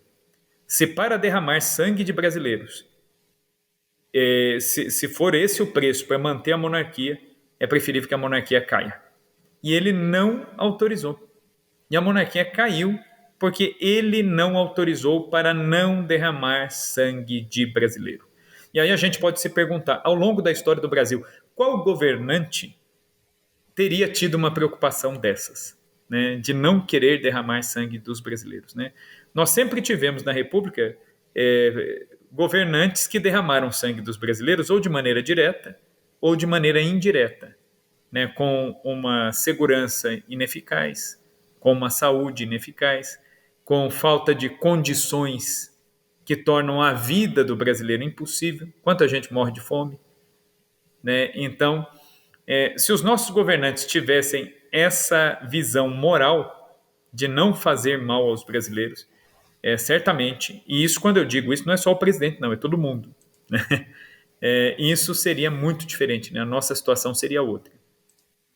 Posso até fazer um comentário aqui errado, tá? Mas, ao meu ver, agora, ouvindo toda essa história, eu não tenho nem certeza se ele acertou. Porque o desastre que ocorreu com os brasileiros, se ele soubesse ao longo da história, após a vida dele, não sei se ele teria tomado a mesma decisão, né? Sim, eu acho também. Eu acho que ele mesmo não tinha proporção. Porque ele mesmo, ele chega a escrever que ele achava que os brasileiros teriam força para mostrar aos militares que a monarquia é melhor. Só que a república ela foi imposta aqui no Brasil usando das armas, usando de violência para se impor. E aí o que vai acontecer? Basta ver o governo do Marechal Floriano Peixoto. O Floriano Peixoto ele ordenou, por exemplo, um levante que ocorreu em Santa Catarina, ele ordenou que todo mundo que estivesse participando do levante fosse massacrado.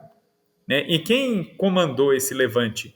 O coronel Antônio Moreira César, que foi lá. O Moreira César escreveu isso no diário dele, que ele pessoalmente degolou mais de 100 homens nesse combate ali, na cidade de Desterro, em Santa Catarina, que era a capital, né, da província de Santa Catarina, que depois foi renomeada com o nome de Florianópolis, como homenagem ao sanguinário do Floriano Peixoto, lá, que matou uma porção de pais de família em nome de um fanatismo republicano positivista, porque eles entendiam a república quase como uma religião, como algo sagrado, que devia ser imposto a toda a força. E a monarquia não voltou. Então, Dom Pedro, nesse sentido, ele foi inocente demais, né? Até, né? De imaginar que haveria força, né, para fazer a monarquia voltar. E depois, hoje, né, nós já estamos com mais de 130 anos de propaganda contra a monarquia. Então, na cabeça das pessoas, as pessoas falam assim: ah, eu sou contra a monarquia porque, pô, eu vou ficar sustentando a família do rei. E aí os brasileiros se esquecem de que nós sustentamos não um rei, nós sustentamos vários, 6 mais ou menos, né? Vamos fazer a conta aqui, porque pela lei brasileira, a Constituição brasileira, ela diz que todos os presidentes da República, eles devem ser sustentados pelos brasileiros até a morte. Inclusive com direito a casa, a voo gratuito, Não, é combustível, loucura. empregados. Eles têm todo o aparato da presidência, mesmo depois de deixar a presidência. É um privilégio que é dado aos... Aí o cara fala, ah, não, eu não gosto de monarquia, porque monarquia eu vou sustentar a família do rei. Isso, amiguinho, aí você não sustenta uma família para sustentar várias, né? E esses são Nós os temos aqui, eméritos, né? Porque tem os 11 reis que estão aí governando ainda também. Sim, sim. Então. Sim. Não, você pega, nós temos o José Sarney, nós temos o O Collor, Collor, né, que está vivo. O Itamar Fernando, morreu, né? Então nós temos Fernando Fernando Henrique, Henrique. temos o Lula, temos a Dilma, temos o Temer, né? E daqui a pouco, né? Não sei se o Bolsonaro vai continuar ou não. Daqui a pouco tem ele também, entendeu? Então, quer dizer, quantos presidentes da República, né, a gente sustenta, né? Tem uma conta, né, que a revista Forbes fez, mostrando, comparando, né, o custo, né, para você manter uma monarquia e uma república, né, comparando com a República Norte-Americana, né, lá nos Estados Unidos. E aí o que eles chegaram à conclusão? Que os ingleses, para manter a rainha, né, eles pagam em torno de 3 libras esterlinas por ano, né, para manter a rainha, a família real, para manter a monarquia lá. E nos Estados Unidos, eles pagam quase 300 vezes isso, em termos de impostos. Imagina aqui. Né? E ninguém reclama, e está tudo legal. Né? Então, quer dizer, isso são coisas assim para a gente pensar que a monarquia ela era um sistema querido pelo povo. Tanto é que a República aqui no Brasil ela foi um movimento inteiramente feito por 2 classes sociais, militares e fazendeiros. Então o Brasil ele teve 3 grandes problemas, só para a gente, né, colocar aqui. O primeiro foi a questão religiosa. O que foi a questão religiosa?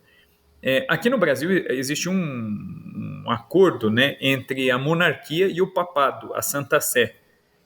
O que era esse acordo? O padroado. Como a monarquia brasileira era uma monarquia católica, parte dos bispos da Igreja Católica e parte dos padres da Igreja Católica, mais ou menos a metade, eram nomeados pelo imperador. Inclusive existia aqui no Brasil o ministro do culto, né? Existia um ministério do culto, né? Que cuidava exatamente disso, da nomeação de padres para as paróquias imperiais. Existiam as paróquias imperiais, as irmandades imperiais, os hospitais imperiais, e os padres eles eram nomeados pelo governo, e quem pagava o salário desses padres? A monarquia. Eram funcionários públicos. Né? Um resquício que a gente tem disso na República hoje, no Brasil, são os capelães militares, que são padres católicos, que são militares e recebem o salário do governo, né, do Exército, né, das Forças Armadas, que pagam o salário desses padres. É um resquício da monarquia. Então, no padroado, a gente tinha isso. Na época da monarquia, existe um título aqui no Brasil, né, que quem vai ler livro de história do Brasil, às vezes não entende direito o que esse título significa, que é o título de vigário colado, né? Um povo fala, pô, o que seria um vigário colado, né? O vigário colado significa o quê? Que literalmente ele está colado, ele está colocado naquela paróquia por uma provisão da monarquia, por uma provisão imperial. É como a colação de grau. Significa o que é colação de grau? Que você está colado, você colou grau porque você alcançou aquilo. O vigário colado é alguém que alcançou aquele posto no império, né? Então, e os bispos também, parte dos bispos eram nomeados pelo imperador. Só que no Brasil existiam apenas 12 dioceses, no Brasil inteiro, na época da monarquia, né? Então, 6 bispos nomeados pelo imperador, 6 pelo papa. E os outros padres iam obedecer diretamente aos seus bispos. Qual é o problema? O governo de Dom Pedro II era altamente influenciado pela maçonaria, tinha muito maçom entre os deputados, os senadores, os ministérios de Dom Pedro eram muito tomados pela maçonaria. Então é claro que na hora de escolher padres, na hora de escolher bispos, eram indicados aqueles que fossem mais frouxos e mais suscetíveis a obedecer às ordens do governo, né? Então isso foi um problema para a Igreja Católica no Brasil, inclusive, porque a ação missionária da Igreja, a evangelização, ela ficou muito travada, né, por conta disso. E ao mesmo tempo você tinha 6 outros bispos que não eram nomeados pelo imperador, eram nomeados diretamente pelo Papa. E aí, esses bispos nomeados pelo Papa vão entrar em rota de colisão, porque o Papa, que vai coincidir com o governo de Dom Pedro II, né, a grande parte do governo de Dom Pedro II foi Pio IX. Pio IX foi coroado em 1840, o mesmo ano em que Dom Pedro II sobe ao trono. E Pio IX governou até 1878. É o Papa que, depois de São Pedro, governou a Igreja por mais tempo, 32 anos. Ele ficou no trono de São Pedro. E Pio IX era terrível, né? Pio IX era um papa também, olha, vale outro podcast aí só sobre Pio IX, né? O Pio IX era baixinho, gordinho, invocado, brigava com todo mundo, desafiava as autoridades políticas europeias. E ele começou com uma campanha que era o ultramontanismo. O que é o ultramontanismo? É você reforçar a autoridade do Papa, a autoridade da Igreja e a pregação da verdade da Igreja nua e crua, sem respeito humano. Ah, mas o presidente, mas o rei não vai gostar. O Pio IX, ele era daqueles assim, que se você dissesse para ele, Santo Padre, é melhor politicamente o senhor se resguardar. Se você dissesse para ele se resguardar, aí é que ele falava justamente aquilo que você estava pedindo para ele não falar. Né? Para vocês terem uma ideia, né? O dogma da Imaculada Conceição. Os bispos da França mandaram cartas e mais cartas suplicando, quando souberam que ele queria proclamar o dogma, falou, não, deixa essa questão aberta, porque isso aí é um problema. Pelo amor de Deus, não mexe com isso. Aí que ele falou, vou proclamar, né? E aí, é interessante, né, que ele proclama o dogma da Imaculada Conceição. Quais bispos eram contra o dogma? Os bispos da França. 4 anos depois, onde Nossa Senhora aparece e fala, eu sou a Imaculada Conceição, na França. Ou seja, Nossa Senhora age do mesmo jeito que o Papa, né? A trollagem conjunta ali, né? Porque Nossa Senhora podia ter aparecido em tanto lugar, ela apareceu justamente onde os bispos não queriam, né, o dogma da Imaculada Conceição, né? Então, enfim, e o Pio IX, ele era assim, ele não, né? E o que vai acontecer? Os bispos nomeados por Pio IX vão entrar em rota de colisão com Dom Pedro. Por quê? As cartas papais, as encíclicas, elas eram escritas pelo Papa, mandadas para o imperador, e o imperador publicava.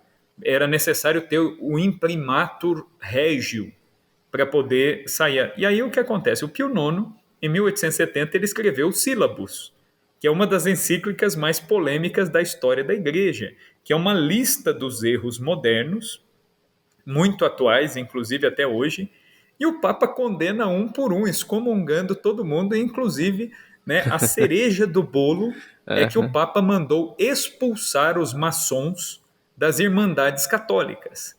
Né? O que aconteceu? Dom Pedro, quando leu isso, ele falou, putz, né, aqui no Brasil, como que eu vou fazer isso aí? Né? O meu ministério é maçônico, os fazendeiros tem um monte de maçom.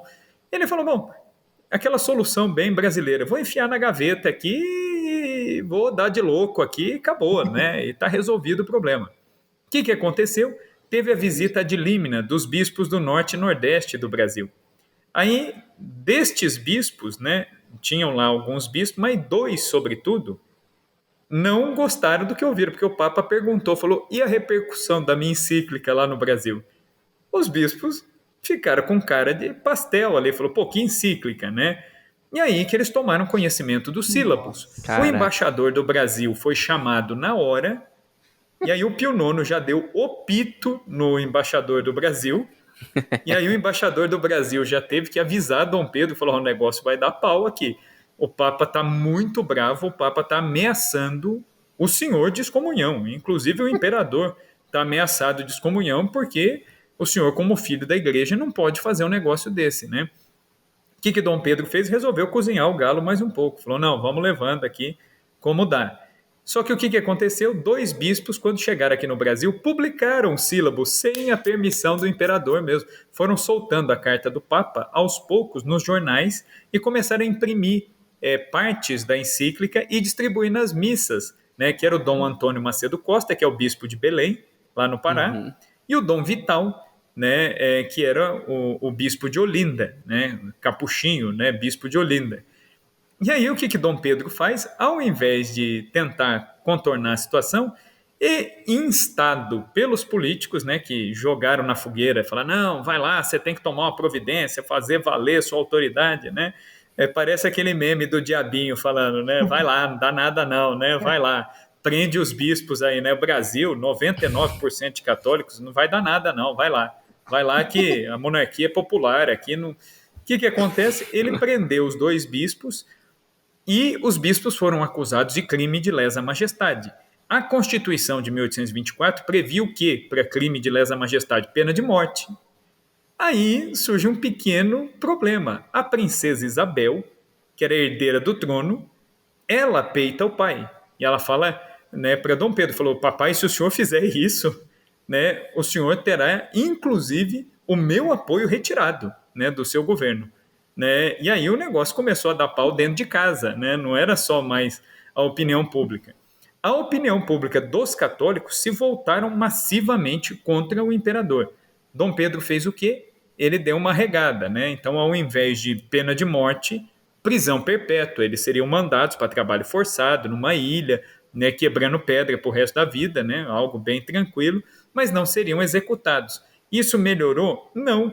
A opinião pública, os católicos começaram a cair de pau em cima do imperador, padres começaram a pregar nos púlpitos contra a monarquia, e aí virou uma guerra contra ministros do imperador, contra políticos eleitos, contra o gabinete do imperador. E aí a opinião dos católicos sobre o imperador, que até então era uma opinião muito positiva, ela já começa a ficar dividida, porque ele passa a ser visto como um perseguidor da igreja. Então aqui já começa um problema. E aí, no fim das contas, o que ele vai fazer? Dom Pedro ele ia viajar para a Europa e a princesa Isabel ia ficar de regente, né? Sempre tem um empregado fofoqueiro no palácio, né? E aí, o que aconteceu? Dom Pedro ele ficou sabendo por uma empregada do palácio que a princesa Isabel falou assim, né? Papai mandou prender os bispos, ele vai viajar, assim que eu tomar posse como regente eu solto. O que ele fez? Ele adiou a viagem, né? Ele adiou a viagem para não soltar os bispos, né? E teve uma discussão, uma briga dele ali com a princesa Isabel e tal, né? E a princesa Isabel, ela se manteve, falou, não, o senhor tem que soltar os bispos e tal. No fim das contas, ele soltou os bispos. Só que aí ele saiu desautorizado disso, porque aí os políticos, os fazendeiros, a elite, achou que ele não agiu com força. Só que, por outro lado, o povão, já não estava apoiando tanto assim. Depois veio a questão militar. O exército terrestre fazia 16 anos que não tinha aumento salarial. E Dom Pedro ele era um entusiasta da tecnologia naval. Ele investia na marinha, mas o exército não recebia a mesma atenção. Então, os militares, né, do exército terrestre, o exército de campo, eles começam a se amotinar, começam a beber das doutrinas positivistas e a se amotinar contra Dom Pedro, pensando já na ideia de uma república. É aí que vem a Convenção de Itu, quando eles começam, militares e alguns fazendeiros, a articular a criação do Partido Republicano na Convenção de Itu, né, para tentar derrubar a monarquia. E aí, no fim das contas, vem a questão de Dom Pedro, que gradativamente ele foi acabando com a escravidão. Primeiro, ele conseguiu aprovar. O imperador não tinha poder, tá, para aprovar lei aqui no Brasil. Todo mundo acha que o imperador, né, tem gente que fala assim, eu não gosto de monarquia porque já pensou, o rei manda, eu tenho que obedecer. Hoje em dia, um presidente tem mais poder do que o imperador tinha. O presidente ele pode criar um decreto e fazer valer com poder de lei no dia seguinte. O imperador não tinha esse poder. O imperador ele sugeria, ele pressionava, e ele podia vetar uma lei, mas ele não podia criar a lei. Então Dom Pedro, com muito custo, ele conseguiu criar a lei do sexagenário, que era a lei que dizia que o escravo que atingisse 60 anos, ele estava livre. Todo mundo riu dessa lei na época. Falou, é uma lei ridícula, porque né, a maioria dos escravos, por trabalhar muito, morrem antes disso. E depois o escravo com 60 anos, aí ele trabalhou a vida inteira, está velho, doente, aí ele é posto na rua, fica livre. Mas o pessoal não entendeu a intenção dele, que era ir quebrando essas barreiras legais aos poucos. Em 1874, aprovou a lei do ventre livre, quem nascesse a partir daquela lei já nascia livre. Na prática não era bem assim, né? Porque o pai não vai ter o bebê e vai falar, você tá na rua, tá livre, filho, vai, né? A criança geralmente ia ficar com o pai até a adolescência e depois é que ele ia procurar, né, um rumo aí para a vida, mas já foi outro passo. E aí depois a princesa Isabel, ela comprou a causa abolicionista e a monarquia brasileira era abolicionista. Dom Pedro II, particularmente, era abolicionista. Eles não tinham escravos dentro do palácio, nunca tiveram, né? Então isso é muito curioso. O uso, né, eles usavam uma flor, a camélia, né? Eu estava tentando lembrar o nome da flor, a camélia, que era uma flor branca na lapela, ou presa com alfinete nos vestidos, era o símbolo do abolicionismo aqui no Brasil. Os membros da família imperial se apresentavam nos grandes bailes, nos grandes eventos públicos, sempre com uma camélia na lapela, né? Ou seja, uma mensagem muito clara do que a família imperial pensava. A princesa Isabel, quando ela se tornou regente pela terceira vez aqui no Brasil, ela deu golpe de misericórdia. Muita gente acusa, dizendo que a atuação dela foi fraca, que ela só aboliu a escravidão por pressão da Inglaterra. Isso aí é besteira, né? O que ela fez, né, de fato?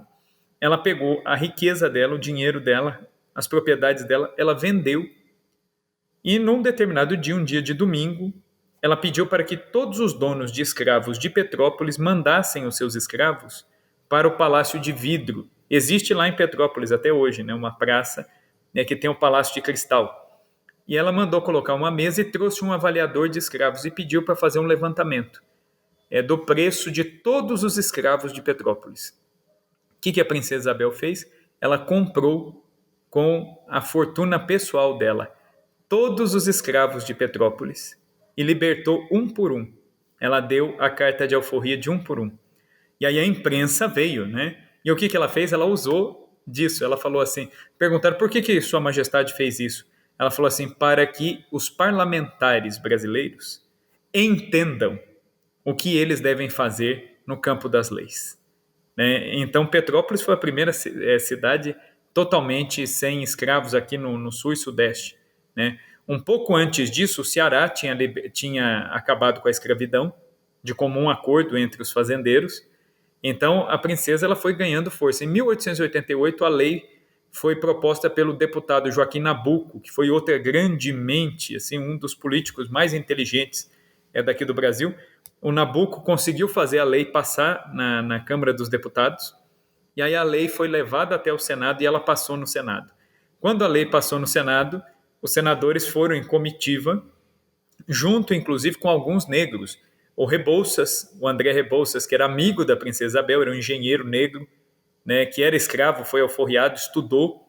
O José do Patrocínio, que era contrário à monarquia, mas ele mudou de lado, ele passou a ser monarquista depois que ele viu as atitudes da princesa, ele era republicano e voltou atrás, e o José do Patrocínio foi até lá para entregar a lei para a princesa, e havia uma expectativa de que ela não assinasse, os fazendeiros achavam que ela não assinaria.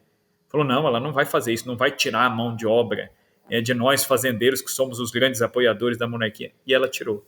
Então, dia 13 de maio de 1888, ela assina a Lei Áurea com artigo único. Ela não indenizou, né? Muita gente acusa, fala, mas foi muito tímida a abolição da escravidão, ela só aboliu e entregou os negros à própria sorte, mas ela não fez isso, né? Ela tinha um projeto de reinserção, não deu tempo de implantar esse projeto, e ela não indenizou nenhum fazendeiro, né? Então, a escravidão ela foi abolida e foi celebrada publicamente nas ruas do Rio de Janeiro, né? Tanto é que quando ela estava na janela do Paço Imperial, tem o famoso diálogo dela com o Barão de Cotegipe, né? Ela fala para o Barão, vede, Barão, que a felicidade tomou conta do meu povo. E aí o Barão falou, sim, a felicidade tomou conta do seu povo. A senhora acabou de redimir uma nação, mas acabou de perder o trono, né? Então ele já disse, falou, a monarquia vai cair, é questão de tempo, né?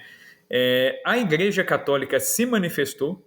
Assim que a notícia da abolição da escravidão chegou a Roma, o Papa Leão XIII, que era o Papa reinante, ele manda a Rosa de Ouro para a princesa Isabel. A Rosa de Ouro é uma condecoração mandada apenas para grandes personalidades do mundo que se destacam pela sua ação humanitária, né? O único personagem histórico brasileiro a ganhar a Rosa de Ouro foi ela, né? Ela e Nossa Senhora Aparecida, só as duas ganharam, né? As duas únicas mulheres a ganhar a Rosa de Ouro aqui no Brasil.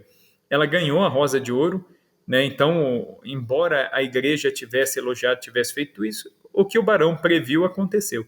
Os fazendeiros se voltaram contra, se mancomunaram com os fazendeiros e deram o golpe do 15 de novembro. E o golpe do 15 de novembro, então, ele serviu para quê? Foi uma maneira de compensar a perda financeira que os fazendeiros tiveram com a abolição da escravidão. Então, a República, ela nasceu, ela começou com a ideia desse pessoal de ganhar dinheiro. Nós vamos tomar o poder para repor os nossos bens, né? Para repor os nossos bens, para ganhar aquilo que a gente foi lesado, entre aspas, a gente vai recuperar isso. E aí criam-se as oligarquias no poder, e aí a gente vai ver que de 1889 até 1930, aqui no Brasil, quem é que comandou o Brasil? Os grandes fazendeiros, né? E as eleições aqui no Brasil, nesse tempo todo, elas eram fajutas, né? Por quê? Porque o presidente da República ele já estava escolhido antes de a eleição acontecer. Fora que a contagem das eleições do Brasil aqui, até 1930, se você pegar, né? Existem essas contagens, vários livros publicam isso. Se você pegar o número de habitantes dos municípios do Brasil nessa época e o número de pessoas que votavam, tinha um monte de defunto que votava, né? A pessoa tinha morrido fazia 5, 10 anos e ainda estava votando, ideia, né? Recentemente. Então, quer dizer, pô, é um negócio absurdo, né? Aí em 1930 falaram, vamos acabar com isso. Aí o que fizeram? Botaram o Getúlio no poder. Aí vem uma ditadura junto com o Getúlio, né? Getúlio vai ficar 15 anos no poder. Aí quando que o Brasil vai ter um respirinho democrático? De 1946 até 64. Aí sim, né, as pessoas realmente votaram, realmente houveram eleições, é um respiro de democracia. Em 64 vem o governo militar, até 85. 85 é eleição indireta. Só em 89 voltam as eleições diretas, né? E as eleições diretas voltaram e os políticos, né, que vieram com as eleições diretas e também a formação da consciência do povo para escolher esses políticos continuaram do mesmo jeito que lá no começo da República. Então, este é um problema endêmico aqui no Brasil, né? Então, celebrar aí o 15 de novembro, mais do que comemorar a República, porque a República é isso que a gente está vivendo aqui, ó. Você olha o preço da gasolina aí, você olha o preço, o que você está gastando para você conseguir manter sua vida, quem estuda e paga a faculdade, olha aí, né? A República é isso que nós temos, né? E aí, ao invés de comemorar isso aqui, a grande pergunta, né, que eu quero deixar aqui nesse podcast é essa, né? Nós temos algo a comemorar? Acho que não. Mas a festa, essa celebração cívica da proclamação da República, ela serve para nos fazer pensar. Se deu errado nesses 130 anos, o que a gente vai fazer daqui para frente? Restartar para uma monarquia, por mais que pareça ser uma solução, não é algo viável a curto prazo, né? Eu acho que não a gente tem que pensar então, sim, nem sei se um dia será, né? Mas o que a gente tem que pensar é que a gente tem que correr atrás de estudar, de se dedicar. É o que eu disse, nós temos que jogar com as peças que estão no tabuleiro. A monarquia hoje, ela não é uma peça que está no tabuleiro. Ela seria muito boa, mas para você chegar numa consciência de monarquia, você tem que formar gerações e gerações de pessoas que entendam. E nós temos, é o que eu falei, 130 anos de propaganda contra a monarquia. Você não desfaz isso em 2 anos, em 3 anos, né? Então isso vai levar algumas gerações, se é que um dia a gente vai chegar nisso. Sim. Mas a gente tem que trabalhar com as cartas que a gente tem na mesa. Quais são as cartas que nós temos na mesa, né? Quais são as vias de manifestação democrática, de nos fazer ouvir, né? Então, é através dessas coisas, né? Eu costumo dizer que a gente muda as coisas pelo micro, né? Então, a gente tem que começar a pensar em atitudes, por exemplo, em mudanças no nosso município, né? No nosso município. Quer ver uma coisa simples que eu faço, minha mulher faz aqui, né? A gente mora num bairro novo, com vários problemas. A gente denuncia o tempo todo esses problemas. A gente chega a ser chato, né, com a prefeitura, com tudo mais. Por quê? porque é nosso direito, nós somos cidadãos, somos pagadores de impostos. Demorou para a gente ser ouvido, mas a gente começou a ser ouvido. É isso. Como que você vai mudar? Às vezes você não vai mudar o país, mas o seu bairro dá para mudar. Então, quais são as armas que estão, né, na nossa mão? Um vereador, é muito mais fácil você ter acesso a um vereador do que a um deputado.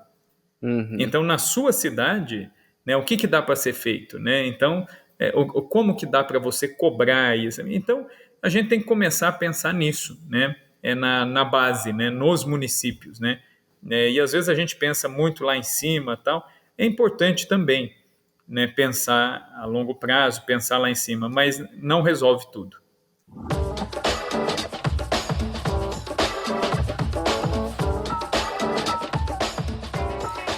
Muito bem, então estamos entrando aqui em mais uma conclusão, né, de mais um podcast. E hoje aí esse que é o episódio 70, né? Mais uma vez aí mais um marco para nós, né? A gente teve aí essa honra, né, dessa aula, né? Se você chegou até aqui nesse episódio, você teve a honra de uma aula espetacular, né, sobre o Brasil, né, sobre a nossa história, sobre o Império, né, sobre a República, né, o professor aí trouxe algumas definições importantíssimas, né, e no final até uma chave, né, de como a gente pode começar a resolver os problemas de uma forma micro, né. Então, professor, muito obrigado mesmo pelo seu tempo, por todo esse conteúdo, né, por toda essa aula mesmo. Né? Todo esse conhecimento, né, sempre é muito bom para nós aqui, é sempre uma aula mesmo, assim, pra gente. Então, muito obrigado e seja sempre bem-vindo ao Bacon, tá bom? Tudo bem, eu que agradeço aí, grande abraço aí para vocês. Não dá tempo de a gente falar tudo, mas, né, a gente coloca aqui pelo menos algumas ideias aí para provocar e que vocês estudem, conheçam, leiam sobre o tema, que vale muito a pena. Exatamente, né? E você, ouvinte, né? Agradeço você também que nos acompanha até esse momento, né?